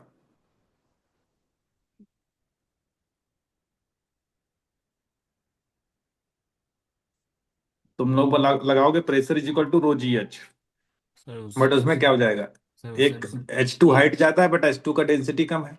हाइट ज्यादा इसलिए होगा क्योंकि मास सेम है। अब मास सेम है, डेंसिटी कम है, तो वॉल्यूम उसका ज्यादा रहेगा। कंटेनर सिमिलर है, तो सिमिलर कंटेनर में अगर वॉल्यूम ज्यादा करोगे तो हाइट उसका इंक्रीज हो जाएगा। सर तो प्रेशर को वेट अपॉन एरिया लिख सकते हैं ना? हाँ वो तो है। अब देखो इसको मैंने किया है यहाँ पे, मैं फिर एक्सप्लेन कर दूं तुम लोगों को। मैंने क्लास में करा एक्सप्लेन भी किया है, पता है। एक दिन ऐसी क्वेश्चन देता था ना स्टार्टिंग में, याद करो। अब इसमें देखो क्या किया हमने कहा अगर यहाँ प्रेशर निकाला ने, बढ़िया भाई, प्रेशर होता है रो जी एच, अच्छे से समझते रहना। और यहाँ पे डेंसिटी को मैं लिखूंगा मास अपॉन वॉल्यूम। अच्छा, अगर मैं यहाँ पे रेडियस आर ले लूँ, कैपिटल आर, और यहाँ का रेडियस स्मॉल आर ले लूँ, और ये हाइट को एच ले लूँ, तो यहाँ पे क्योंकि फ्रेस्टम बन रहा है, फ्रेस्टम का वॉल्यूम होता है 1/3 pi H into R square plus small R capital R plus small R square. ये चीज आपको पता है। अब मैंने क्या किया, यहाँ पर एच से एच पहले कैंसिल आउट कर दिया, स्मॉल आर स्क्वायर को कॉमन ले लिया, तो स्मॉल आर बाहर आ गया। अब देखो दोनों कंटेनर्स के लिए स्मॉल आर तो सेम है या नहीं है, बोलो। दोनों कंटेनर के लिए yes small sir. R same है, yes sir. M G same है। तो मतलब ऐसा हो गया कि जो हमारा प्रेशर हो गया वो inversely proportional to 1 upon capital R square plus capital R plus upon, मतलब इस तरह से आपको एक पूरा फंक्शन दिख गया। अब देखो ध्यान से, जिस कंटेनर का हाइट ज्यादा होगा मतलब उसका ये वाला रेडियस ज्यादा होगा या नहीं होगा। Yes yes sir. सर। तो भाई यहाँ पे आप देखो कि टू का 2 पॉइंट का ये रेडियस ज्यादा है। मतलब मैं यहाँ पे सीधे बात कर रहा हूं कि R1 जो है, अगर हम यहाँ पे ऐसे लिख भी दें, एक्चुअल में क्या है कि R1 जो है वो ज्यादा कम है, R1 जो है वो कम है R2 से। अच्छा, मुझे यहाँ पे एक चीज समझ में आ रही है कि अगर मैं कैपिटल आर की वैल्यू बढ़ाऊंगा तो डिनोमिनेटर क्या होगा, इंक्रीज होगा। अगर डिनोमिनेटर इंक्रीज होगा बट ओवरऑल क्वांटिटी क्या करेगी, डिक्रीज करेगी। मतलब on increasing the value of R pressure will decrease. तो जिसका रेडियस ज्यादा होगा उसका प्रेशर कम होगा। तो यहाँ पे देखा हाइट इसकी ज्यादा है बट यहाँ पे प्रेशर कम है, क्योंकि वो मास सेम है वहां पे। तो मतलब pressure at 1 will be greater than pressure at 2। अच्छा, इसमें एक जो चीज है वो हमसे ये पूछ रहा है कि F1 and F2 are the forces exerts by the liquid on the wall of container 1 and container 2 respectively। मतलब यहाँ पे जो फ्लूइड का जो भी फोर्स अप्लाई कर रहा है बॉल पे, तो देखो उसको भी मैंने यहाँ पे सॉल्व करके रखा है कि सर इस जगह पर जो भी फ्लूइड होगा, देखो पहली चीज तो यहाँ पर जो भी प्रेशर आएगा या जो भी प्रेशर फोर्स आएगा वो इस वाले लिक्विड की वजह से आएगा, इस वाले लिक्विड की वजह से आएगा, क्योंकि ये वाला लिक्विड तो बॉटम पे लगा दे रहा है प्रेशर। तो जो भी यहाँ पे, और दूसरा इसमें भी समझेंगे, जो भी अब इस वाले लिक्विड में जो भी प्रेशर फोर्स आ रहा होगा वो परपेंडिकुलर टू द प्लेन होगा। अब इधर भी आ रहा होगा परपेंडिकुलर प्लेन होगा। तो हॉरिजॉन्टल हॉरिजॉन्टल कंपोनेंट एक दूसरे को कैंसिल करेंगे तो ओवरऑल जो होगा वो वर्टिकल फोर्स होगा। तो भाई वर्टिकल फोर्स होगा क्या, टोटल वेट mg है, माइनस इतना ये वाला माइनस कर दिया, क्योंकि ये वाला लिक्विड जो है वो उस सरफेस पे फोर्स अप्लाई करेगा नहीं, वो अपने जस्ट वर्टिकल सरफेस पे अप्लाई करेगा। अब यहाँ पे बोल दिया, मैंने क्या लिखा, weight of the fluid column above the pi R square, मतलब इसके ऊपर जो भी है। तो ये वाला वेट जो रहेगा वो यहाँ पे फोर्स अप्लाई करेगा, इस पे नहीं करेगा। इसमें फिर से मैंने वही किया, डेंसिटी को मास अपॉन वॉल्यूम लिखा है, और इसमें भी वही सारी चीजें की, एच से एच कैंसिल कर दिया, स्मॉल आर हमने बाहर ले लिया, आर स्क्वायर कैंसिल आउट किया, तो यहाँ पे फंक्शन हमारा कुछ इस तरह से बना। अब इसमें आप समझ पा रहे होंगे कि ऑन इंक्रीजिंग कैपिटल आर, अगर मैं आर का वैल्यू इंक्रीज करूंगा तो एफ भी इंक्रीज करेगा। क्यों इंक्रीज करेगा, क्योंकि ये पूरा क्वांटिटी क्या करेगा, इंक्रीज। तो ये ओवरऑल क्वांटिटी क्या करेगा, डिक्रीज। और ये हो रहा है 1 - समथिंग, 1 में से कोई चीज घटती चली जा रही है तो ओवरऑल क्वांटिटी तो इंक्रीज ही करेगी ना। तो भाई यहां पर ऐसा हो जाएगा कि जिसका आर ज्यादा उसका फोर्स ज्यादा, तो R2 वाले का ज्यादा था इसीलिए F2 ज्यादा हो जाएगा, F1 कम हो जाएगा। ठीक है, तो थोड़ा सा ट्रिकी क्वेश्चन था, आपको ध्यान में रखना है। ये सब क्वेश्चन आप बाद में देख लेंगे। ये वाला बेसिक क्वेश्चन है, कुछ भी नहीं किया है। यहाँ पे हमने 1 और 2 पॉइंट पे प्रेशर लिखा है और सारी डेप्थ सारी हाइट्स यहाँ पे दे रखी है, इक्वेट कराओगे आंसर आ जाएगा। ठीक है, एक बार इसको देख लेना। फिर एक टर्म आता है हाइड्रोस्टेटिक फोर्स। अब इसमें मैं पूरा डेरिवेशन कराने से बेटर है कि आपको सीधे फार्मूला दूंगा। हाइड्रोस्टैटिक फोर्स अगर किसी भी प्लेन सरफेस के लिए हम बात कर रहे हैं कि जैसे फ्लूइड में कोई प्लेन सरफेस पड़ा है, तो अगर फ्लूइड में कोई प्लेन सरफेस पड़ा है तो उस पे लगने वाले फोर्स का जो फार्मूला होता है वो होता है rho G H bar into A. A is the area, area of that plate. अब जैसे अगर मान लो ये हमारे पास एक बुक है, ठीक है, अब ये अगर बुक है तो इस बुक का एरिया, जैसे ऐसे अगर हमने इसको फ्लूइड पानी में रख दिया, तो इसका ये वाले एरिया पे फ्लूइड क्या लगा रहा होगा, प्रेशर अप्लाई कर रहा होगा इस वाले एरिया पे। तो इस वाले एरिया पे फ्लूइड अगर प्रेशर अप्लाई कर रहा है तो ये कंप्लीट एरिया हो जाएगा वहां पे, ठीक है। अच्छा, दूसरा अब इसमें क्या है, एक टर्म है एच बार। एच बार बोल रहा है depth of the centroid from the free surface. Free surface मतलब टॉप मोस्ट पॉइंट से प्लेट के सेंट्रॉइड तक का डिस्टेंस। अच्छा, जैसे कि यहाँ पे तुम्हें क्वेश्चन दिख रहा है, बोल रहा है पानी में, वाटर में मैंने ट्राइंगल रख दिया है।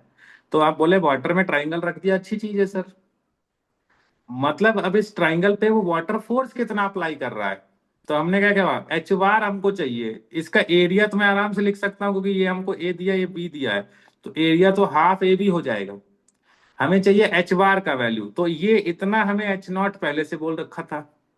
अब मैंने कहा अच्छा भाई ये ट्राइंगल है तो इसकी हाइट है ए, तो इसका सेंट्रॉइड कहाँ पे होता है, यहाँ से 2a/3 पे। तो फ्री सरफेस मतलब टॉप मोस्ट जहां पे लिक्विड खत्म हो जा रहा है उसको बोलते हैं फ्री सरफेस। तो वहां से लेकर के सेंट्रॉइड तक का जो डिस्टेंस आ रहा है निकल के, वो आ रहा है H0 + 2a/3। कुछ नहीं करना है, एच बार का वैल्यू रखो, ए का वैल्यू रखो, you will gate final answer.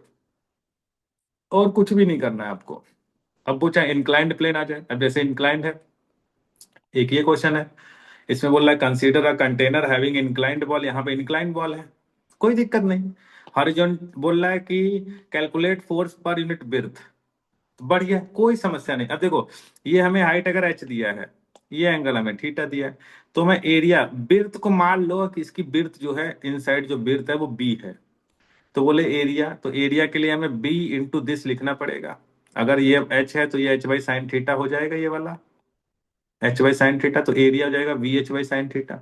तो एरिया मुझे मिल गया। अच्छा, अब एच बार हमारा क्या रहेगा, तो बेटा ये जो अगर एरिया ऐसे प्लेट है तो इसका एच बार इसके मिड पॉइंट पे रहेगा, तो ओवरऑल डेप्थ ये एच है, तो एच बार H/2 हो जाएगा। तो भाई इसका आप ओवरऑल जो फोर्स है वो आप आराम से यहाँ पे निकाल सकते हो। कुछ नहीं किया, रो जी एच बार हमारा H/2 हो गया, एरिया मैंने लिखा। तुमसे पूछा था फोर्स पर यूनिट बिर्थ, तो बिर्थ को नीचे उठा लो। अब कभी भी फोर्स अगर प्लेन सरफेस पे है तो हमेशा वो फोर्स नॉर्मल होगा। तो आप अगर तुमसे कई बार हॉरिजॉन्टल और वर्टिकल कंपोनेंट अगर पूछेगा तो आप हॉरिजॉन्टल और वर्टिकल कंपोनेंट निकाल लेना, इतना सभी बच्चे का आता है। आपका भी 4 दिन के बाद पेपर है, तो वो कंपोनेंट्स तो आपको एटलीस्ट आते ही होंगे। सेम केस इसमें किया है, कुछ नहीं किया है। हमने बोला ना रो जी एरिया निकालो, एच बार ए निकालो। अब इसमें भी वही केस है, ये H1 दिया या H2 दिया है, तो हमने इस चीज को निकाला। अब देखो ये हो जाएगा H2 - H1, तो ये हो जाएगा H2 - H1 कॉसिक थीटा। तो इसका एरिया अगर हम निकालना चाहेंगे, एरिया ऑफ विंडो, चूंकि हम इसकी विड्थ को यूनिट, हमसे बोला ना विड्थ को यूनिट ले लेना, तो उसको 1 ले लिया हमने। तो एरिया इसका इतना हो जाएगा। फिर बात आएगा एच बार का, तो इस विंडो का जो हाफ पॉइंट है, मतलब हमको मिड पॉइंट, तो ये वर्टिकल निकालना पड़ेगा। तो वो होगा H1/H1 प्लस H2 - H1/2। तो ये एच बार हो जाएगा। एरिया रखो, एच बार रखो, यू विल गेट आंसर। कुछ भी अलग से नहीं करना है, कुछ अलग से करना ही नहीं उसमें, सीधे। अच्छा, this formula is only valid for plane surfaces, whether it is horizontal, vertical और इंक्लाइंड। प्लेन सरफेस है तो वो इंक्लाइंड हो, हॉरिजॉन्टल हो, वर्टिकल हो, ये फार्मूला यूज हो जाएगा, रो जी एच बार इंटू ए। जैसे यहाँ पे देखो क्वेश्चन था ये, तो बोले कि यहाँ पे रखा है, तो भाई हमको पता है कि फ्लूइड इस पे कितना प्रेशर अप्लाई करेगा, कितना प्रेशर फोर्स अप्लाई करेगा, तो हमको एच बार इसका पता है H/2 है, सीधे लगाया, आंसर आ गया। ऐसे यहाँ पे क्वेश्चन आपको मिल जाएगा, जब आप सॉल्व करेंगे तो आपको यहाँ पे ये सारी चीजें मिल जाएंगी। अच्छा, कई बार होगा कि आपके लिए ऐसे मल्टीपल फ्लूइड्स दिए रहेंगे कि ऊपर अलग डेंसिटी, नीचे अलग डेंसिटी, और आपसे बोल रहा है कि find the hydrostatic force acting on the right face of the container. तो यहाँ पे मैंने एक नोट लिखा रखा है, नोट बड़ा इंपॉर्टेंट है, आप अच्छे से ध्यान से रखें इसको। नोट बोल रहा है कि area of the fluid pressure diagram gives magnitude of hydrostatic forces per unit length, ठीक है। अब per unit width, area pressure diagram क्या होता है पहले उसको समझते हैं। अब प्रेशर डायग्राम कुछ नहीं है, जैसे यहाँ पे अगर प्रेशर 0 तो मैंने 0 लिखा, इस वाले पॉइंट पे प्रेशर हो जाएगा ρ2 G H2, क्योंकि ये हाइट हमें H2 दी है, यहाँ का डेंसिटी ρ2 है, हमने प्रेशर बनाया। अब मैं इतना तो जानता ही हूँ कि pressure directly proportional to height होता है, डेप्थ होता है, तो यहाँ पे स्ट्रेट लाइन बनेगा। तो ये वाला एक हमको प्रेशर का वेरिएशन मिल गया। नीचे वाले प्रेशर का डेंसिटी अलग है, इसलिए हमें स्लोप अलग रखना पड़ेगा, क्योंकि रो उसका अलग है, डायरेक्टली प्रोपोर्शनल टू हाइट है, बट स्लोप उसका अलग हो जाए क्योंकि उसका डेंसिटी अलग है। हाँ, इस जगह पे अगर आप प्रेशर की बात करेंगे तो वो ρ1 GH1 प्लस ρ2 GH2 होगा। तो हमने इस तरह से एक डायग्राम बनाया।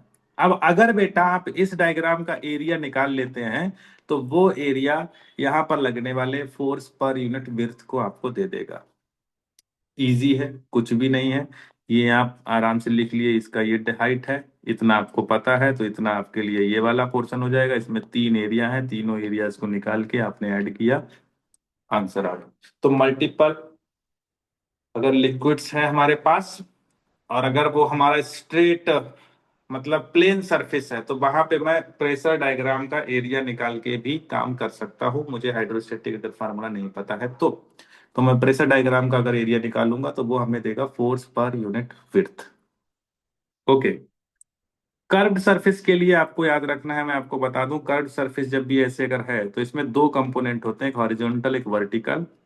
तो हॉरिजॉन्टल फोर्स में आपको क्या बोल रहा है कि total force on the projected area of the curve surface on vertical plane. जैसे वर्टिकल प्लेन मतलब इसका वर्टिकल प्लेन पे जो भी प्रोजेक्टेड एरिया है, उस प्रोजेक्टेड एरिया पे आपको फोर्स निकाल लेना है। और वो प्रोजेक्टेड एरिया जब एक बार आपको पता चल जाए, उसके बाद भाई ऊपर वाला फार्मूला उस प्रोजेक्टेड एरिया के लिए वही फार्मूला लगा देने का, ρ/G/H/R/A। वर्टिकल कंपोनेंट के लिए बता रहा है कि weight of the liquid content in the portion extending above the curve surface. जैसे यहाँ पे ध्यान से समझो इसका क्या मतलब हुआ, कि जैसे हमने यहाँ पे इस तरह का एक सरफेस लिया, तो हॉरिजॉन्टल के लिए तो हमने यहाँ पे प्रोजेक्टेड एरिया लिया। अब प्रोजेक्टेड एरिया लिया भाई, तो बोले कि सर इसका अगर हाइट, क्योंकि ये हाइट हमारा आर रहने वाला है, तो सर ये आर है तो इसका एच बार r/2 हो जाएगा। और अगर इसका विड्थ ओमेगा है तो इसका एरिया आर ओमेगा हो जाएगा। हॉरिजॉन्टल पता चल गया। अब बात आया वर्टिकल का। तो वर्टिकल में मैं ये बोल रहा हूं कि उस कर्व सरफेस को ऊपर एक्सटेंड कर दो, और जहां तक वो पानी भरा हुआ है वो पूरे पानी का वेट जो होगा उस कर्व सरफेस के ऊपर के वाटर का, ऊपर के फ्लूइड का जो भी वेट होगा वही वर्टिकल कंपोनेंट होगा। अब जैसे यहाँ पे आप ऑब्वियस सी बात है, वॉल्यूम आराम से निकाल सकते हैं इसको हम, क्योंकि ये हमारा एरिया इंटू विड्थ अगर करेंगे तो हमारा वाटर का वॉल्यूम आ जाएगा, इंटू डेंसिटी इंटू जी करेंगे तो वेट आ जाएगा। इसमें आपको ऐसे भी याद रखना है, कई बार पानी इधर भी भरा हुआ हो सकता है। तो अगर पानी इधर भरा हुआ है तो आप उसको अज्यूम कर सकते हैं। देखिए, अगर वाटर इधर दे दिया, अब आप बोलेंगे इसके तो ऊपर है ही नहीं, अरे तो आप इस साइड का जो भी यहाँ पे फ्लूइड का हॉरिजॉन्टल कंपोनेंट तो वैसे ही निकलेगा। बस वर्टिकल में आप अगेन कोई भी कर्व सरफेस है उसके चाहे नीचे पानी भरा हो या कर्व सरफेस के ऊपर पानी भरा हो, आपको जो वेट लेना है वो हमेशा उस कर्व सरफेस के ऊपर अगर आप एक्सटेंड कर दोगे तो उतना वेट ऑफ जो फ्लूइड होता है वही प्रेशर रहेगा। अच्छा, एक जैसे यहाँ पे छोटा सा क्वेश्चन है, बोल रहा है कि भाई इन the figure shown a heavy cylinder resting on a smooth surface इधर डिफरेंट डेंसिटी इधर डिफरेंट डेंसिटी इक्विलिब्रियम में। मैंने कहा कोई दिक्कत नहीं भाई, इस साइड से जो प्रेशर लगे, इस साइड से फोर्स है, इस साइड से फोर्स है, दोनों फोर्सेस इक्वेट करा दोगे तो इक्विलिब्रियम में रहेगा। तो भाई इधर का प्रोजेक्टेड एरिया आपने लिया, ये तो हमारा h/2 हो गया, क्योंकि इधर का जो भी प्रोजेक्टेड एरिया ऐसे आएगा तो इसका तो सेंट्रॉइड h/2 पे आ गया और एरिया h भी हो जाएगा। बट इस साइड का r/2 पे सेंट्रॉइड होगा, एरिया r भी हो जाएगा, क्योंकि ये वाला अगर प्रोजेक्ट करोगे तो आपको कुछ इस तरह से दिखाई देगा, क्योंकि ये सिलेंडर है ना, तो सिलेंडर है तो आपको ऐसे दिखाई देगा। तो बोले आर बी r/2 हो गया, इसको सॉल्व किया तो you will gate h=√3/2 × r। मतलब अगर h का वैल्यू आप इतना रखेंगे तो वो जो फ्लूइड जो आपका एक सिलेंडर है, हैवी सिलेंडर, वो इक्विलिब्रियम में रहेगा, इधर उधर मूव नहीं करेगा, चाहे बोथ साइड आपकी जो भी गिवन डेंसिटीज हैं वो क्यों ना हो। फ्लूइड इन एक्सेलरेटेड मोशन आपको पता होना चाहिए कि जब भी जैसे अगर हमने किसी सरफेस किसी भी बॉडी में अगर हमने फ्लूइड को भर रखा है, याद रखना है इस चीज को, फ्लूइड को भर रखा है, अगर हमने उसको एक्सेलरेट कर दिया तो फ्लूइड का शेप ऐसा हो जाता है। और वो जो जो भी थीटा मेंटेन करता है, वो थीटा जो होता है tan थीटा =a/g। a/g का मतलब हो गया, a का मतलब है हॉरिजॉन्टल एक्सेलरेशन एंड g का मतलब है vertical acceleration. Horizontal acceleration upon vertical acceleration. Comparison इसको कर दिया किससे, सिंपल पेंडुलम से। अरे किसी भी गाड़ी में नॉन यूनिफॉर्म मतलब जैसे नॉन इनर्शियल फ्रेम में आपका सिंपल पेंडुलम है, कार है, एक्सेलरेट करते हो तो सिंपल पेंडुलम भी थीटा एंगल बनाता है, तो वो भी a/g होता है। और यहाँ पर अगर आपने एक्सेलरेट किया तो फ्लूइड भी जो है हॉरिजॉन्टल से थीटा एंगल बनाता है, वो भी A/G रहता है। अब जैसे यहाँ पे किसी भी अब जैसे आपने बोला कि सर ये ऐसा शेप हो गया, तो अगर मुझे यहाँ पे लिखना है, यहाँ पे, तो हम जानते क्या है, हमने पढ़ा है कि भाई ρGH, बट वहां पे G इफेक्टिव। तो अगर आप इस हाइट पे जाएंगे सीधे, तो यहाँ पे इस डायरेक्शन में G इफेक्टिव आपको लेना पड़ेगा, जो कि हो जाएगा G डाउनवर्ड है, A इधर है, तो इनका G इफेक्टिव होता है √A² + G²। तो √A² + G², तो यहाँ पे G इफेक्टिव जो हो जाएगा, वो आप समझदार हैं। तो अगर इस सरफेस से वर्टिकल आप नीचे आ रहे हैं, ध्यान से समझना, इस सरफेस के परपेंडिकुलर आप नीचे अगर H हाइट पे आ गए, तो जो प्रेशर होगा वो इतना हो जाएगा। P0 मैं क्या ले रहा हूं, P0 is the atmospheric pressure present above the surface. यहाँ पे एक टर्म है इक्विपोटेंशियल लाइंस, सॉरी इक्विप्रेशर लाइंस। तो बेटा हमेशा याद रखो, फ्री सरफेस के पैरेलल की जो लाइंस होंगी, जो भी फ्री सरफेस है, जैसे ये फ्री सरफेस है, तो इसके जो पैरेलल लाइंस होती है, वहां पे प्रेशर ऑलवेज सेम रहता है, क्योंकि हमने पढ़ा है सेम हॉरिजॉन्टल लेवल पे सेम प्रेशर रहता है। वो तब था जब हमारा लेवल हॉरिजॉन्टल था। अब अगर लेवल हमारा थोड़ा टिल्टेड हो गया, तो उस टिल्टेड के पैरेलल जो भी लाइंस होंगी, उन हर लाइन पे सेम प्रेशर होगा। वर्टिकल एक्सेलरेशन की बात कर लेते हैं, तो वही तुम्हारा ρGH होता है, वो तो तुम्हें पता है। अब अगर कंबाइंड हो गया कि एक्स में भी जा रहे हैं, वाई में भी हम इसको लेके जा रहे हैं, तो मैंने अभी आपको बताया था हॉरिजॉन्टल अपॉन वर्टिकल। हॉरिजॉन्टल तो AX है। अब आप जानते हैं कि किसी भी अगर लिफ्ट को हम अगर ऊपर लेके जाते हैं A एक्सेलरेशन से, तो उसका G इफेक्टिव जो होता है वो A+G हो जाता है। तो वहां पे वर्टिकल जो एक्सेलरेशन हो जाएगा वो G+A/y हो जाएगा। अगर यही लिफ्ट नीचे आ रही होती तो G-A हो जाता है, याद है? नीचे आते समय G-A हो जाएगा, ऊपर जाते समय G+A हो जाएगा। और ओवरऑल tan थीटा जो वहां पे बनता है, वो horizontal acceleration upon vertical acceleration बनता है। प्रेशर डिस्ट्रीब्यूशन या क्लोज्ड एक्सेलरेशन कंटेनर अगर इस तरह से है, तो ये मैंने आपको बताया भी था कि अगर इस जगह पे प्रेशर देखना है, तो हाइट की वजह से कितना आया ρGH, और हॉरिजॉन्टल एक्सेलरेशन की वजह से कितना है ρAL। ये हमने क्वेश्चन भी कर लिया था अभी। ये सब ऐसे क्वेश्चंस आते रहेंगे, क्वेश्चंस आते रहेंगे। मैनोमीटर को भी एक्सेलरेट करोगे तो उसमें भी वही सेम कॉन्सेप्ट लगेगा। अगर ये इधर आ गया, एक्सेलरेट कर दिया, तो ये पॉइंट इधर आ गया, ये पॉइंट इधर आ गया, तो जो थीटा रहेगा, आप थीटा आराम से निकाल सकते हो, क्योंकि आप H1 H2 निकाल सकते हैं। रोटेटिंग वेसल, किसी भी वेसल में फ्लूइड रख के मैंने उसको रोटेट कर दिया, तो उसका शेप कुछ इस तरह का हो जाता है। ये चीज आप सारे बच्चे जानते हैं। अभी जो शेप इस तरह से हो गया, हमें कुछ चीजें हैं यहाँ पे, जैसे एक बाई मैक्स है, एक बाई मिनिमम है, मतलब मैक्सिमम कितनी हाइट तक फ्लूइड गया और मिनिमम कितनी हाइट तक फ्लूइड आया। तो उसके हम सीधे बात करते हैं। यहाँ पे हमारा जो बाई मैक्स रहता है वो होता है ω²R² upon 2G plus y minimum. आपको ये फार्मूला जरूर याद रखना है, बाकी कुछ भी भूल जाइए जाए, ठीक है? Y max is equal to ω²R² upon 2R plus y minimum. हाँ, ये हो गया कि भाई बाई मैक्स और बाई मिन। अगर आपको किसी पर्टिकुलर एक्स पे देखना है कि कितना बाई है, तो उसके लिए तुम्हारा y is equal to x² ω² upon 2G plus y minimum रहेगा। कई बार होता क्या है कि वो बता रहे हैं कि भाई देखो, एक्चुअल में क्या था, पहले water level, initial water level y0 था, लेकिन जब हमने उसको रोटेट करना स्टार्ट किया, तो मैक्सिमम बाई मैक्स गया, नीचे बाई मिनिमम आ गया। तो ये बाई नॉट के टर्म में भी आप बाई मैक्स लिख सकते हैं, where y0 is the initial water level. तो y max is equal to y0 plus ω²R² upon 4G रहेगा, ठीक है? जैसे यहाँ पे एक छोटा सा क्वेश्चन है, तो बोले इसको हमने ऐसे रोटेट कर दिया, तो भाई सिंपल सा चीज है, यहाँ पे बाई मिनिमम 0 हो गया। और यहाँ पे पता है कि बाई नॉट क्या होता है, y max plus y minimum by 2। तो बाई मिनिमम 0 हो गया, तो बाई नॉट हमारा आ गया H/2। और बाई मैक्स हमारा क्या होता है, बाई नॉट प्लस समथिंग, और बाई नॉट H/2 हो गया, बाई मैक्स हमारा H हो गया। तो यहाँ से हम ओमेगा को आराम से निकाल सकते हैं कि हमने कितना ओमेगा रखा है वहां पे।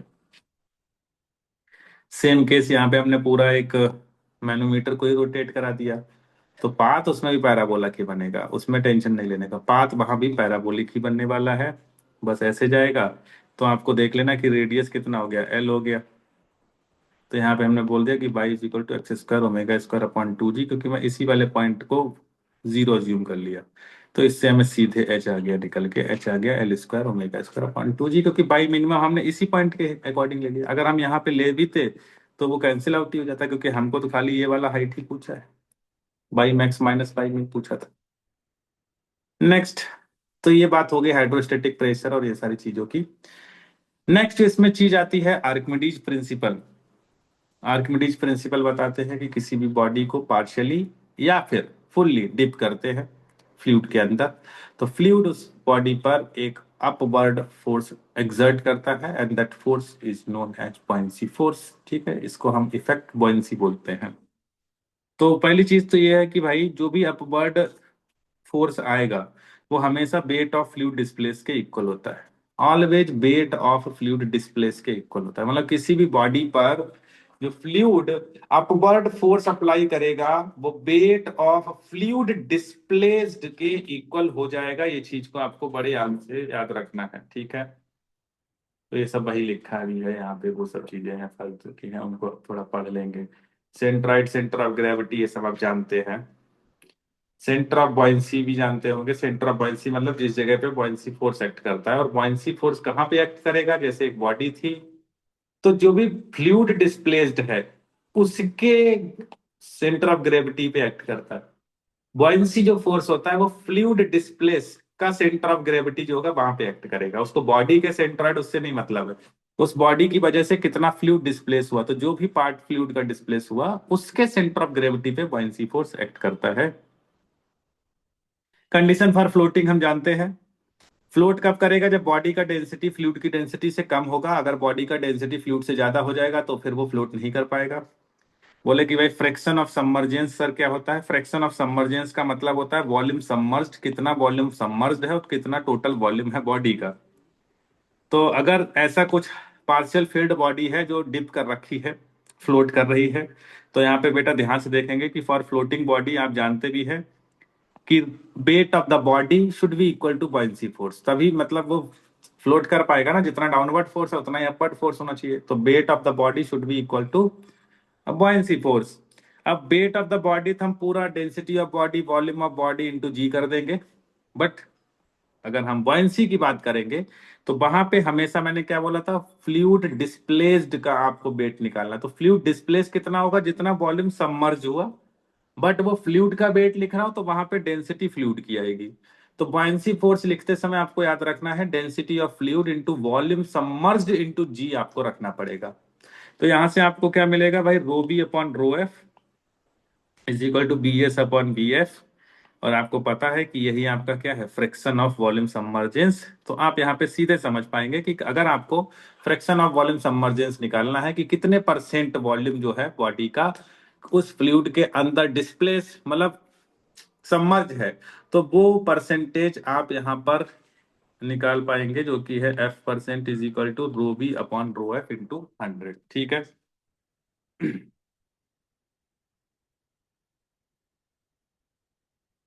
इतना समझ गए। फिर इस पे आपको ऐसे बहुत सारे क्वेश्चंस मिल जाएंगे, आप इसमें आप ट्राई कर सकते हैं। जब भी आपको पीडीएफ में आज आपको तुरंत शेयर कर दूंगा, तो सारे क्वेश्चंस को आप ट्राई करेंगे। एक बार ट्राई कर लेना, बॉयंसी के क्वेश्चंस आपको आते रहेंगे इस तरह से। ठीक है, ये सारे बॉयंसी के ही क्वेश्चंस है, इसमें और कुछ भी अलग से नहीं है। ये सारे क्वेश्चंस, हाँ बहुत ज्यादा ये इस तरह के बड़े बड़े क्वेश्चंस आप अभी मेंस के लिए ट्राई ना करें, उनको आप बाद में ट्राई करें। तो बॉयंसी में बस मेन चीज उतना ही है कि आपको वो चीज याद रखना है। ठीक है, जो भी आज मैं अभी शेयर करूंगा तो आप इसको देख सकते हैं। अब बात आएगी कि हाइड्रोडायनामिक। अब हाइड्रोडायनामिक क्या है उसको समझ लेते हैं थोड़ा सा।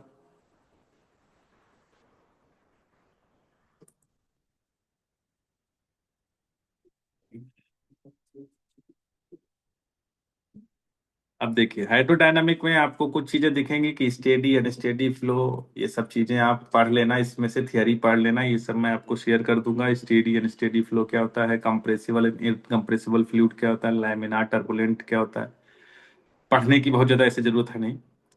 स्ट्रीम लाइन फ्लो आप जानते हैं, ठीक है।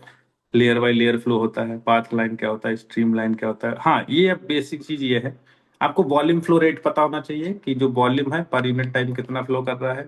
आपको मास फ्लो रेट पता होना चाहिए कि कहीं पर भी जो मास है वो पर यूनिट टाइम कितना फ्लो कर रहा है।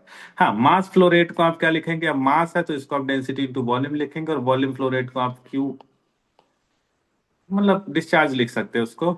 और एक्चुअल में जो वॉल्यूम फ्लो रेट होता है वो तुम्हारा एरिया इंटू वेलोसिटी होता है। ठीक, तो यहाँ पे आपको एक टर्म मिलता है प्रिंसिपल ऑफ कंटिन्यूटी।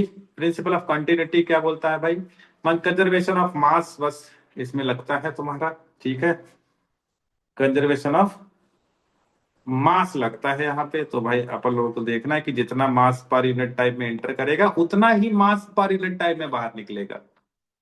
तो आपका रहता है कि rho one is equal to rho two into V2, लेकिन अगर इनकम्प्रेसिबल फ्लूइड है तो वहां पे रो हमारा कांस्टेंट हो जाएगा, तो हमको मिल जाता है rho one is equal to rho two V2।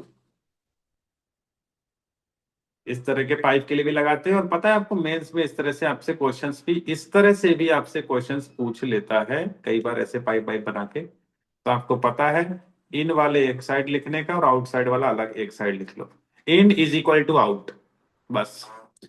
क्योंकि जैसे किसी जंक्शन पे नहीं अपन लोग किरचॉफ लॉ यूज करते कि टोटल जीरो है तो जितना आ रहा है उतना ही जा रहा है, तो जितना आ रहा है उतना ही जा रहा है। पोटेंशियल एनर्जी आप जानते हैं, potential energy per unit volume को आप रो जी एच बोलेंगे। Kinetic energy per unit volume को आप हाफ रो बी स्क्वायर बोलेंगे। प्रेशर एनर्जी को जब भी आप बोलेंगे तो वो पर यूनिट वॉल्यूम वो प्रेशर ही होता है। अब यहाँ पे एक टर्म आता है बर्नौली इक्वेशन।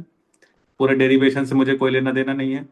हमने बोला बर्नौली इक्वेशंस पर यूनिट वॉल्यूम अगर आपको लिखा है, सब बच्चों को पता है कि ये एनर्जी कंजर्वेशन पे वर्क करता है। ये बताता है कि किसी भी फ्लूइड फ्लोइंग फ्लूइड में जो तीन एनर्जी होती है, प्रेशर एनर्जी, पोटेंशियल एनर्जी और काइनेटिक एनर्जी, उनका जो सम रहता है किसी भी पॉइंट पे वो कांस्टेंट रहता है। तो जो ये वाली इक्वेशन होती है कि P plus rho G H plus half rho V square is equal to constant, तो ये होती है तुम्हारी pressure energy per unit volume, potential energy per unit volume, kinetic energy per unit volume. Actual में ये जो एनर्जी इक्वेशन होती है पर यूनिट वॉल्यूम होती है। आपसे कई बार ऐसे ही पूछ सकता है कि Bernoulli equation per unit weight, तो वहां पे आपको पता होना चाहिए कि P by rho G, V² by 2G H। ठीक है, इसको प्रेशर हेड बोलते हैं, काइनेटिक हेड बोलते हैं, पोटेंशियल हेड बोलते हैं। दोनों इक्वेशंस अच्छे से याद रखो। अजम्पशंस क्या होते हैं बर्नौली के, तो आपको पता होना चाहिए कि आपका एयर फ्लोट्स जो है इनविसिड होना चाहिए, मतलब विस्कोसिटी नहीं होनी चाहिए, आइडियल फ्लूइड होना चाहिए। Flow is taken along the streamline flow होना चाहिए, स्टेडी फ्लो होना चाहिए, इनकम्प्रेसिबल फ्लूइड होना चाहिए। ठीक है, अब यार ये सब आपको बर्नौली इक्वेशन अप्लाई करने के यहाँ पे कुछ प्रोसेस सिखाएगा। जैसे यहाँ पे एक प्रेस हमको इस तरह से दे दिया और बोले कि भाई यहाँ पे क्या है कि हॉरिजॉन्टल पाइप है, बट यहाँ एरिया अलग है, यहाँ एरिया अलग है। हमने दो पॉइंट लिए 1 और 2, दोनों पॉइंट पे बर्नौली लिखा। हाँ, रो 1 GH1 रो 2 GH2 जो है एक कैंसिल आउट हो जाए क्योंकि दोनों हाइट्स हमारी इक्वल हैं। बट यहाँ पे कुछ प्रेशर होगा, कुछ वेलोसिटी होगी, यहाँ पे भी कुछ प्रेशर होगा, कुछ वेलोसिटी होगी। तो मैंने लिखा P1 plus half rho V square is equal to P2 plus half rho V2 square. तो आपको यहाँ पे दिख गया कि P1 minus P2 is equal to इतना। यहाँ से हमको ये भी समझ में आया कि pressure plus half rho V square is equal to constant है, यानी अगर हमारी डेंस हाइट हॉरिजॉन्टल ट्यूब है तो जिस जगह पे प्रेशर ज्यादा होगा वहां पे वेलोसिटी कम होगी, जहां पे वेलोसिटी ज्यादा है वहां पे प्रेशर कम हो जाएगा। अगर हमने बोला काइनेटिक एनर्जी को सेम कर दिया, तो हमें काइनेटिक एनर्जी सेम एक ही कंडीशन में हो सकती है जब हम क्या कर देंगे, ट्यूब के डायमीटर को कांस्टेंट कर देंगे, यूनिफॉर्म कर देंगे, तो हमारा काइनेटिक एनर्जी सेम रहेगा। बट वहां पे डेटम एनर्जी को मैंने अलग कर दिया। फिर से दो पॉइंट उठाए, सब लगाया, काइनेटिक एनर्जी कैंसिल आउट हो गया, खाली प्रेशर एनर्जी का डिफरेंस जो आया, मतलब प्रेशर का जो डिफरेंस आया वो हाइट के डिफरेंस के इक्वल आ गया। बोला भाई प्रेशर एनर्जी को ही सेम कर दिया। प्रेशर एनर्जी को सेम करने का मतलब होता है कि इस जगह और इस जगह दोनों जगह सेम प्रेशर है, इधर भी एटमॉस्फेरिक इधर भी एटमॉस्फेरिक। बोले बढ़िया बात है। और दोनों प्रेशर दोनों जगहों पे हमने क्या लगाया, बर्नौली इक्वेशन लगाया। मान लिया इस वाले जगह का velocity half rho V square है, रो GH1 यहाँ का हाइट है, इधर का इधर जो वेलोसिटी आ रही है वो मान लो V2 है, तो हाफ रो B2 स्क्वायर इसकी काइनेटिक एनर्जी हो गया पर यूनिट वॉल्यूम, और ऊपर है H2। तो यहाँ जब इसको तुमने सॉल्व किया तो H1 माइनस H2 आया। H1 माइनस H2 मतलब हाइट, मतलब यहाँ पे अगर हमने एक छोटा सा होल किया H हाइट से तो ये जाएगा GH is equal to half B2 square minus B1 square. अब इसमें आपको एक बड़ा सिंपल सा चीज आती है कि अगर हमारा मान लो कंटेनर बहुत ज्यादा है तो इस जगह का एरिया बहुत छोटा होगा एज कम्पेयर टू दिस। अगर ऐसा हो जाएगा तो बेटा जो B1 वेलोसिटी है वो B2 वेलोसिटी से बहुत छोटी हो जाएगी, मतलब मैं B1 स्क्वायर को निग्लेक्ट कर सकता हूं, तो B2 जो हमारा आता है वो निकल के आता है अंडर रूट 2G है, जिसको बोलते हैं वेलोसिटी ऑफ ई फ्लक्स। इसके और भी कुछ एप्लीकेशंस हैं, जैसे एक सबसे इंपॉर्टेंट एप्लीकेशन है वेंचुरी मीटर। अब मैं इसमें भाई आपको अच्छे से समझा रहा हूँ क्या क्या आपको याद रखना है। वेंचुरी मीटर में क्या रहेगा, क्यों यूज होता है, फ्लो रेट को मेजरमेंट करता है, ठीक है, फ्लो रेट बताता है कि किसी ट्यूब से पर सेकंड कितना वॉल्यूम फ्लो हो रहा है, तो ये फ्लो मेजरमेंट डिवाइस होती है। इसमें आप समझे पहले तो हमने बोला ना, हमने बोला पहला कि वेंचुरी मीटर विद पीजोमीटर, तो हमने यहाँ पे दो पीजोमीटर्स लगाए हैं। एक्चुअल जो इसका फार्मूला होता है वेलोस तुम्हारा क्या बोलते हैं, प्रेशर को मेजरमेंट करने के लिए हमें कुछ नहीं करना है, यहाँ पे हमें दो पॉइंट लेने हैं, दोनों पॉइंट पे बर्नौली इक्वेशन अप्लाई करनी और कुछ नहीं करना है। हॉरिजॉन्टल ट्यूब है, हमने यहाँ पे बर्नौली अप्लाई की है, बर्नौली हम अप्लाई करते चले गए और हम यहाँ पे पहुंचते पहुंचते यहाँ पहुंच गए। एक्चुअल में ये वाला फार्मूला हमारा है, this is the main formula. तो आप बोलेंगे कि सर वो वाला फार्मूला, मैंने कहा वो वाला फार्मूला केवल इसलिए है, अब जैसे यहाँ पे P1 माइनस P2 है, P1 माइनस P2 क्या बेटा बता रहा है कि हमें दोनों पॉइंट पे प्रेशर का डिफरेंस चाहिए। बेटा प्रेशर के डिफरेंस को मेजरमेंट करने के कई सारे तरीके हैं। अगर आप इस मतलब ये पीजोमीटर से मेजरमेंट करोगे तो आपका P1 माइनस P2 जो है रो जी इंटू डेल्टा एच आ जाएगा।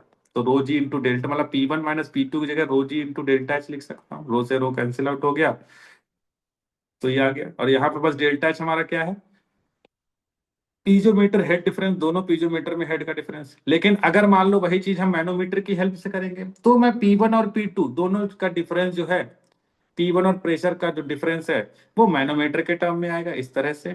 अब मैं वहां पे जहां पे P1 माइनस P2 था वहां पे मैं इस चीज को पूरा यूज कर लूंगा, इस चीज को पूरा यूज करूंगा तो मुझे यहाँ पे ऐसे कुछ पूरा एक टर्म दिखाई देगा। हालांकि आप ये दोनों फार्मूले चाहो तो याद रख सकते हो, क्योंकि देखोगे तुम डायरेक्ट आपको यहाँ पे क्वेश्चंस मिलेगा।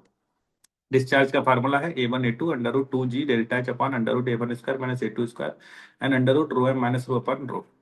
रो M is the density of manometric fluid और रो तुम्हारा हो गया फ्लूइड का डेंसिटी। पीजोमीटर के केस में आपको सीधे A1 A2 under root 2G delta H upon under root A1 square minus A2 square करना है। आपको डायरेक्ट डायरेक्ट जैसे मैंने दोनों दोनों जगह तरह के क्वेश्चन देख रखे हैं, ये पीजोमीटर के केस में तो डायरेक्ट फार्मूला रखा आंसर आ जाएगा, ये मैनोमीटर के केस में डायरेक्ट फार्मूला में आंसर रखा आंसर आ जाएगा, ये भी मैनोमीटर वाला है इसमें भी सीधे फार्मूला रखोगे आंसर आ जाएगा। तो इस तरह से चीजें होती रहेंगी।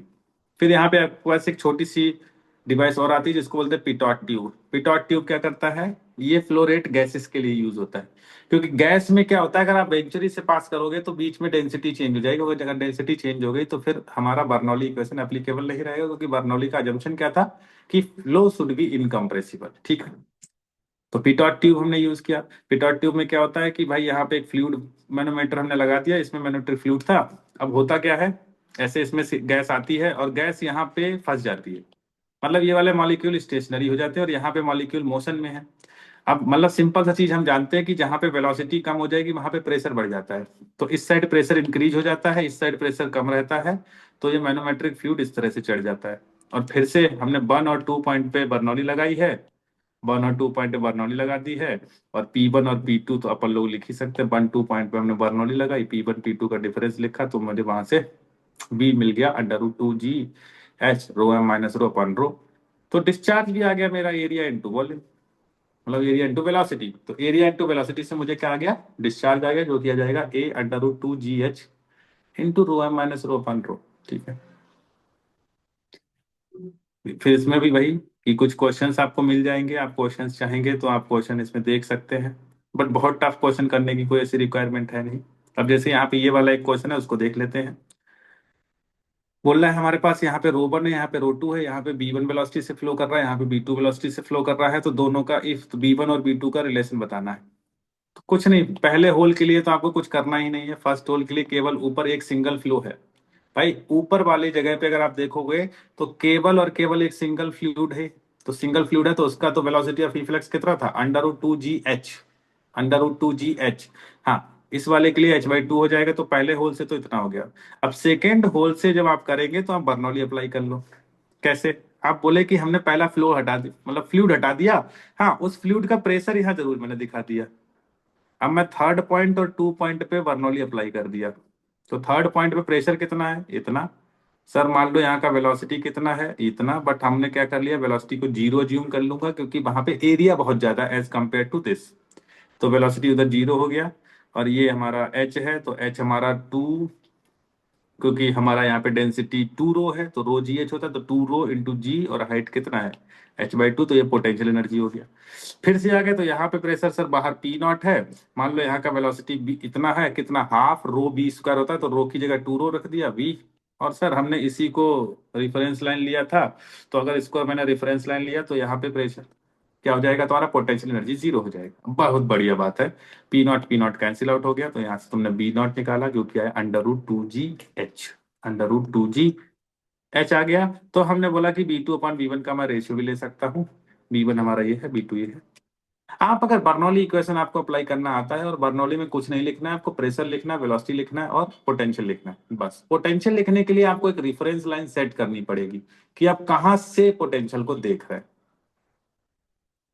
जैसे आप एक छोटा सा ये वाला भी क्वेश्चन है, बोल रहा है कि भाई रेक्टेंगुलर टैंक है, is filled with completely with water, a hole is, ये यहाँ पे मैंने एक होल कर रखा है।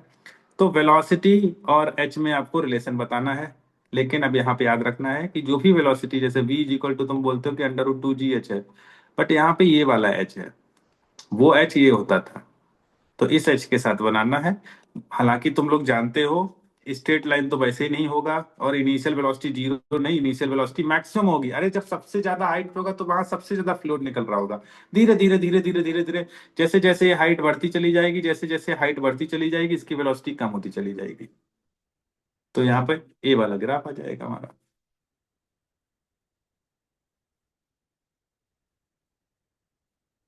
सर वो ऊपर वाला एक बार वापस एक बता सकते हो?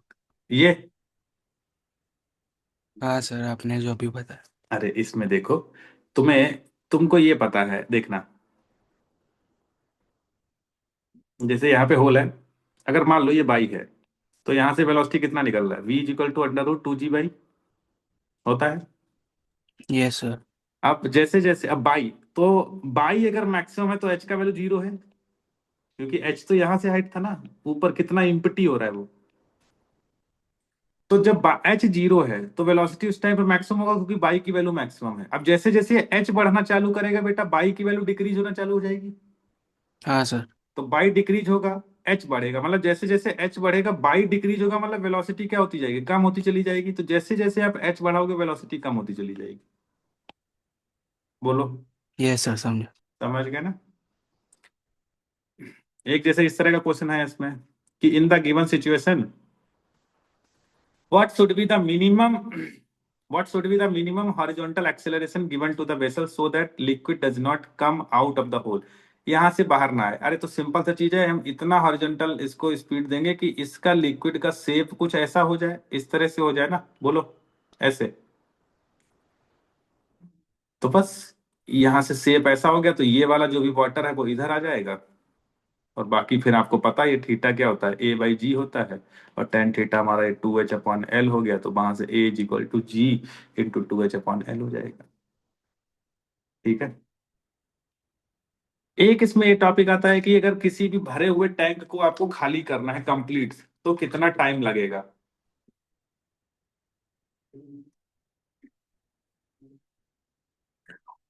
भरे हुए टैंक को आपको खाली करना है कंप्लीट, तो कितना टाइम लगेगा। तो यहाँ पे भाई बोला है कि T is equal to zero पे पूरा टैंक भरा हुआ था, मान लो T is equal to T पे बाई खाली हो गया, मैंने कहा डी टी टाइम में डी बाई थिकनेस आपकी कम हुई। तो इक्वेशन ऑफ कंटिन्यूटी में जानता हूं, इक्वेशन ऑफ कंटिन्यूटी जानता हूं कि डी टी टाइम में कितना वॉल्यूम बाहर आया, ए इंटू डी बाई बाहर आया, कितने टाइम में डी टी। बढ़िया, तो इसको मैं क्या लिख सकता हूं, एरिया इंटू वेलोसिटी। भाई यहाँ पे अगर मान लो ये इस समय इसकी वेलोसिटी कितनी बीई, तो इस जगह का एरिया कितना, तो यहां से जो भी डिस्चार्ज निकल रहा है वो ए बी ई है, और जितना यहां से निकल रहा है उतना ही तो यहाँ पे घटेगा। बोलो, ये चीज समझ पा रहे हो भाई, जितना यहाँ पे डिक्रीज होगा, कितना डी टी टाइम में कितना वॉल्यूम गया, A into D Y upon D T. अच्छा ये वॉल्यूम कहां से निकला सर, इस वाले होल से लिखना, किस वेलोसिटी से निकला बीई, तो ये किसके इक्वल हो गया, ए टाइम्स बीई। बाकी तुम समझदार हो, बीई कितना हो जाएगा, अगर ये बाई है टोटल हाइट पहले h था, तो ये हाइट हमारा h माइनस बाई हो जाएगा, तो यहाँ का वेलोसिटी √2gh होता है, लेकिन वहां पे h माइनस बाई हो जाएगा, इधर रखा हमने, इंटीग्रेट किया, you will get time t is equal to capital A upon small a √2h/g। तो मतलब आफ्टर दिस टाइम आपका कंप्लीट कंटेनर क्या हो जाएगा, एम्प्टी हो जाएगा। ठीक है, समझ गए ना? यस मैं भाई सर। थोड़ा आपको फास्ट बोल रहा हूँ, बट फास्ट बोलना पड़ेगा हमको अगर पूरा जाना है तो। ठीक है, क्योंकि तुम लोग बोल रहे थे कि फ्लूइड में थोड़ा दिक्कत है, ऐसा हमको 4-5 बच्चे बोले थे कि, तो फटाफट मैं देख ले रहा हूँ, और मैं पूरा ये आपको शेयर भी करा दूंगा ताकि आप इसको एक बार पढ़ भी सकें। बट बहुत ज्यादा टाइम मत देना, फटाफट इसके न्यूमेरिकल्स को देख लेना और फार्मूला देखना। तो reaction force due to liquid coming out, अब जैसे कि कहीं से अगर बाहर निकल रहा है तो रिएक्शन फोर्स, तो ये हमेशा याद रखो, फोर्स जो रिएक्ट करेगा वो ρ a × v² होता है। किसी ट्यूब से भी अगर बाहर आ रहा है, जैसे कोई ट्यूब है उससे फ्लूइड बाहर आ रहा है v स्पीड से, इसका एरिया a है, तो वो जो रिएक्शन फोर्स होता है वो ρ a v² होता है। ठीक है, उतना आपको याद रख लेना है। फिर से वन पेंचुरी वाला क्वेश्चन आ गया, ये भी वही क्वेश्चन आ गया, बर्नौली का ही क्वेश्चन है। ये पूछ सकता है, फ्रीली फॉलिंग लिक्विड है, टंकी जब हम ओपन कर देते हैं तो भाई यहाँ पे जैसे जैसे नीचे आता है, जैसे जैसे नीचे आएगा तो होता क्या है, इसकी वेलोसिटी बढ़ती चली जाएगी, तो वेलोसिटी बढ़ेगा। अब वॉल्यूम फ्लो रेट सेम रखना है, तो इधर का एरिया कम हो जाएगा, तो अगर ये h नीचे आ गया तो कितना वेलोसिटी हो जाएगा, तो अगर यहाँ पे b0 से चलेगा तो जो एरिया हो जाएगा वो हो जाएगा b0a upon √b0² plus ρgh। कुछ नहीं किया है, कंटिन्यूटी इक्वेशन को अप्लाई किया है। इस जगह का वेलोसिटी हमने v² इक्वल टू इसका प्लस 2gh से निकाला, बाद में कंटिन्यूटी इक्वेशन को इक्वेट करा के मैंने किसी भी नीचे h हाइट पे मैंने उस स्ट्रीम का एक एरिया कैलकुलेट कर लिया। इस पे ऐसे क्वेश्चंस आता है, डायरेक्ट चेक कर लो, सीधे सीधे आएगा, फार्मूला बेस्ड। ये सब हटा दो इसको अभी थोड़ी देर के लिए, इनका सब कोई काम है। हाँ, मोस्ट इंपॉर्टेंट टॉपिक जो तुम्हारे एग्जाम में पूछता है, सरफेस टेंशन। अब सरफेस टेंशन क्या क्या रहता है, ये सब थियरी उसका पढ़ लेना भाई। सरफेस टेंशन आप जानते हैं, सरफेस टेंशन जो था वो था फोर्स अपॉन लेंथ। ठीक है, यूनिट क्या होता है, न्यूटन पर मीटर होता है, यूनिट उसका न्यूटन पर मीटर रहेगा। डायमेंशंस आप उसकी अच्छे से याद रखेंगे। ठीक है, इफेक्ट की बात करते हैं तो टेम्परेचर बढ़ाने से सरफेस टेंशन कम होता है, ये चीज को याद रखो। डिटर्जेंट मिलाने से भी सरफेस टेंशन कम होता है, ये भी चीज को याद रखो। अब जो यहाँ पे मेन चीज आती है वो ये आती है, आपको ये पता है कि जैसे अगर कहीं पर भी कोई लिक्विड है या कोई भी सरफेस है, अगर बोथ साइड से इक्वल प्रेशर लगेगा तो वो स्ट्रेट रहेगी। फ्लैट इंटरफेस अगर है तो इसका मतलब ये है कि बोथ साइड से सेम प्रेशर लग रहा है। लेकिन अगर इंटरफेस इस तरह की बन गई, जैसे बलून होता है, बलून का इंटरफेस ऐसा होता है, तो वो क्या रिप्रेजेंट कर रहा है कि अंदर ज्यादा प्रेशर है बाहर कम। तो ऑलवेज रिमेंबर कि कॉनकेव साइड जो प्रेशर होता है वो ग्रेटर होता है, कॉनकेव साइड पे जो प्रेशर होगा वो ग्रेटर प्रेशर होगा। अच्छा, अब जैसे ये हो गया, मान लो एक वाटर ड्रॉपलेट है, एक एयर बबल है, एक सोप बबल है, तो उसका शेप तो ऐसा होता है, तो इसका मतलब होगा कि अंदर प्रेशर एटमॉस्फेयर से ज्यादा है। तो अब हमारा काम ये है कि वो कितना ज्यादा है निकालना है, मतलब एक्सिस प्रेशर या फिर gauge pressure inside the liquid droplets. तो बोले भाई जैसे एक लिक्विड ड्रॉपलेट हमने ले ली, तो उसके अंदर हमारा क्या एटमॉस्फेरिक प्रेशर भी है, मतलब अंदर हमारा मैक्सिमम प्रेशर, बाहर एटमॉस्फेरिक प्रेशर। तो अगर मैं एटमॉस्फियर और एटमॉस्फियर, यहाँ का एटमॉस्फियर और पी में से कुछ पार्ट एटमॉस्फियर को कैंसिल आउट कर देगा, रिमेनिंग पार्ट जो बचेगा वो एक्स्ट्रा प्रेशर है, गेज प्रेशर जिसको बोलते हैं। तो यहाँ पे जो गेज प्रेशर है वो P-PATM है। मैं समझा भी चुका हूं कि गेज प्रेशर का मतलब यही था कि कितना प्रेशर वो एटमॉस्फियर से ज्यादा है, एटमॉस्फियर से एक्स्ट्रा प्रेशर है वो, उसको आप गेज प्रेशर बोलते हैं। ठीक है, एक ड्रॉप था, ऐसे उसको कट कर दो, कट करोगे तो अंदर का प्रेशर जो होता है वो उसको बस्ट करने की कोशिश करता है, तो उससे आएगा बस्टिंग फोर्स। और हमेशा याद रखो, प्रेशर फोर्स जो होता है वो होता है पीजी, यानी pressure into projected area.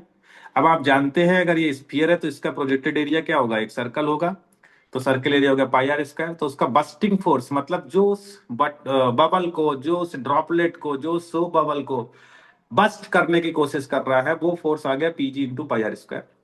But इसको रोकने के लिए आता है सरफेस टेंशन फोर्स। तो सरफेस टेंशन फोर्स हमेशा सरफेस पे ही लगता है और एक पर्टिकुलर लाइन पे लगेगा, तो ये वाली लाइन का लेंथ हमारा 2πr हो जाएगा, और अगर सरफेस टेंशन उसका t है तो सरफेस टेंशन फोर्स हो जाएगा t × 2πr। Under equilibrium conditions आपका बस्टिंग फोर्स और सरफेस टेंशन फोर्स इक्वल होगा, तो वहां पे सरफेस टेंशन मतलब जो एक्सेस प्रेशर निकल के आएगा वो आता है 2T/R। आप इतना रटना नहीं है, आपको वैल्यू याद रखना है कि लिक्विड ड्रॉपलेट के अंदर एक्सेस प्रेशर जो होता है वो 2T/R होता है। 2T/R, T is the surface tension जो कि गिवन होगा, क्वेश्चन में आपको दे देगा। एयर बबल की बात करेंगे तो एयर बबल और वाटर ड्रॉपलेट सेम होता है, बस फर्क ये होता है वाटर ड्रॉपलेट में अंदर पानी होता है बाहर हवा होती है, बट एयर बबल में अंदर हवा होती है बाहर पानी होता है, तो फार्मूला 2T/R रहेगा। सोप बबल के केस में बात करेंगे तो थोड़ा सा डिफरेंस नजर आता है, क्योंकि अंदर एयर होती है फिर सोप होता है और फिर से एयर होती है। तो बेटा यहाँ पे दो इंटरफेस होती है, मतलब सरफेस टेंशन एक्ट करने के लिए दो सरफेसेस हैं, तो बस यहाँ पे जो सरफेस टेंशन फोर्स होता है वो 2 टाइम्स हो जाएगा, तो इसीलिए इसका जो एक्सेस प्रेशर भी है वो भी 2 टाइम्स हो जाएगा, जो कि आ जाएगा 40/R। वाटर जेट है, वाटर ऐसे नीचे आ रहा है, तो वाटर जेट में ऑब्वियस सी बात है, अगर हमने इतने पार्ट को ऐसे कट किया तो बालक यहाँ पे सरफेस टेंशन एक्ट नहीं करेगा। क्यों नहीं एक्ट करेगा यहाँ पे सरफेस टेंशन?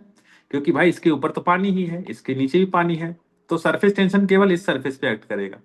तो अगर ये लेंथ L है तो इधर का TL फोर्स इधर का TL फोर्स, तो टोटल फोर्स हो जाएगा 2TL। तो सरफेस टेंशन फोर्स है 2TL। प्रेशर फोर्स आपको पता ही है, इसका प्रोजेक्टेड एरिया ये रेक्टेंगल रहेगा, तो 2R × L हो जाएगा। तो बस्टिंग फोर्स हो गया PG × 2πRL। ज्वाइनिंग फोर्स ये हो गया, इसको सॉल्व किया तो आप यहां से आ जाएंगे। अब हालांकि इतना आपको ड्रामा नहीं भी करना है कुछ जगहों के लिए, अब मैं आपको दो एकदम हर जगह लगने वाले फार्मूले देता हूं। Gauge pressure multi radius surface, जैसे एक सरफेस है, इसका इधर का रेडियस अलग है, इधर का रेडियस अलग है, तो आप ध्यान से देखना, इसके ये डेरिवेशन से आपको कोई मतलब नहीं है। अगर सिंगल इंटरफेस सरफेस है, देखो सिंगल इंटरफेस और डबल इंटरफेस में मतलब ये है, सिंगल इंटरफेस का मतलब होता है एक साइड लिक्विड दूसरी साइड गैस। डबल इंटरफेस का मतलब ये होता है कि एक साइड गैस फिर लिक्विड फिर गैस। तो अगर सिंगल इंटरफेस है तो आपका जो फार्मूला होता है वो होता है PG × T/1/R1 + 1/R2। अब जैसे ड्रॉप होती है वाटर की ड्रॉप, तो उसमें R1 R2 हर साइड की रेडियस सेम होती है, तो 1/R + 1/R हो जाएगा, तो वो 2T/R हो जाएगा। अनुज, वो 2T/R हो जाएगा, है ना? सर अब जैसे वाटर, बेटा वाटर जेट होता है तो इसमें एक रेडियस तो R रहेगा, बट एक रेडियस तो ये स्ट्रेट लाइन मतलब इनफाइनाइट हो जाएगा। तो वाटर जेट के कंडीशन में ये 0 हो गया क्योंकि ये इनफाइनाइट है, तो T/R आ जाएगा। और आपने अभी ऊपर निकाला भी था वाटर जेट का T/R था। अगर डबल इंटरफेस है जैसे जस्ट लाइक सोप बबल, तो उसके लिए यहाँ पे यूज होता है 2T/1/R1 + 1/R2। यहां पर ये चीज पढ़ाने से पहले मैं तुम्हें ये कराते हैं। यहां से क्वेश्चन आता है, interaction of two soap bubbles. तो interaction of two soap bubbles, बोले बढ़िया। इसमें दो तरह की कंडीशंस होती, ध्यान से समझो। कौन कौन सी? एक होता है कि दो छोटी छोटी बबल्स मिलके एक तीसरी बड़ी बबल बना ले, तो बोलता है कि अगर इसका रेडियस R1 है इसका रेडियस R2 है तो इसका रेडियस कितना होगा। तो बेटा यहाँ पे हम लोग बात करते हैं मोल कंजर्वेशन की, कि भाई जितने यहाँ पे मोल है उतने यहाँ पे है, और टोटल सम होके जो भी मोल रहेगा वो इन दोनों का सम रहेगा। अब बोले मोल कंजर्वेशन, तो मोल अगर हमारा होता है वो होता है PV/RT, तो पहले वाले के लिए लिख सकता हूँ P1V1/RT। अब बोले टेम्परेचर क्यों नहीं? क्योंकि टेम्परेचर सेम है, टेम्परेचर कोई फिनोमेना ऐसा नहीं है हम उसको हीट दे रहे हैं तो टेम्परेचर नहीं बढ़ेगा, कांस्टेंट टेम्परेचर पे हो रहा है ये सारी चीजें। P2V2/RT, और इसके लिए मान लो हमने रेडियस R हो गई तो PV/RT। पूरा सॉल्व करोगे तो जो तीसरी बबल बनेगी दोनों के कंबाइन होने से उसका जो रेडियस आता है वो √R1² + R2² होता है। इस पे बेस्ड आपको 2025 में भी क्वेश्चन आपको मिलेंगे अगर आपने सॉल्व किए हैं तो। कई बार ऐसा हो जाता है कि दो बबल मिलके एक तीसरी बबल नहीं बना पाई, लेकिन वो ऐसे चिपक गई ऐसे, तो यहां पे बोलता है कि इस जगह का जो रेडियस है वो कितना, ये जो कनेक्टिंग सरफेस है, कनेक्टिंग सरफेस। तो बालक मैं आपसे बोलूं तो आप बताएंगे कि सर इधर का मान लो प्रेशर कितना है, P1 है, इस साइड से प्रेशर इसमें P1 लग रहा है, और इस साइड से प्रेशर P2। आपको ये जान के आप पता ही होगा हर बच्चे को कि कॉनकेव साइड, मैंने क्या बोला था, कॉनकेव साइड हायर प्रेशर होता है, मतलब P1 ज्यादा होगा P2 से। तो इस सरफेस पे जो नेट प्रेशर होगा वो P1 - P2 होगा, तो वो हो जाएगा P1 - P2 = 40/R। P1 को 40/R1 लिखेंगे, P2 को 40/R2 लिखेंगे, तो इस सरफेस का जो भी रेडियस होगा वो आ जाएगा 1/R = 1/R1 - 1/R2। अच्छा, इसमें आप एक चीज हमेशा याद रखेंगे कि जो भी स्फीयर ड्रॉप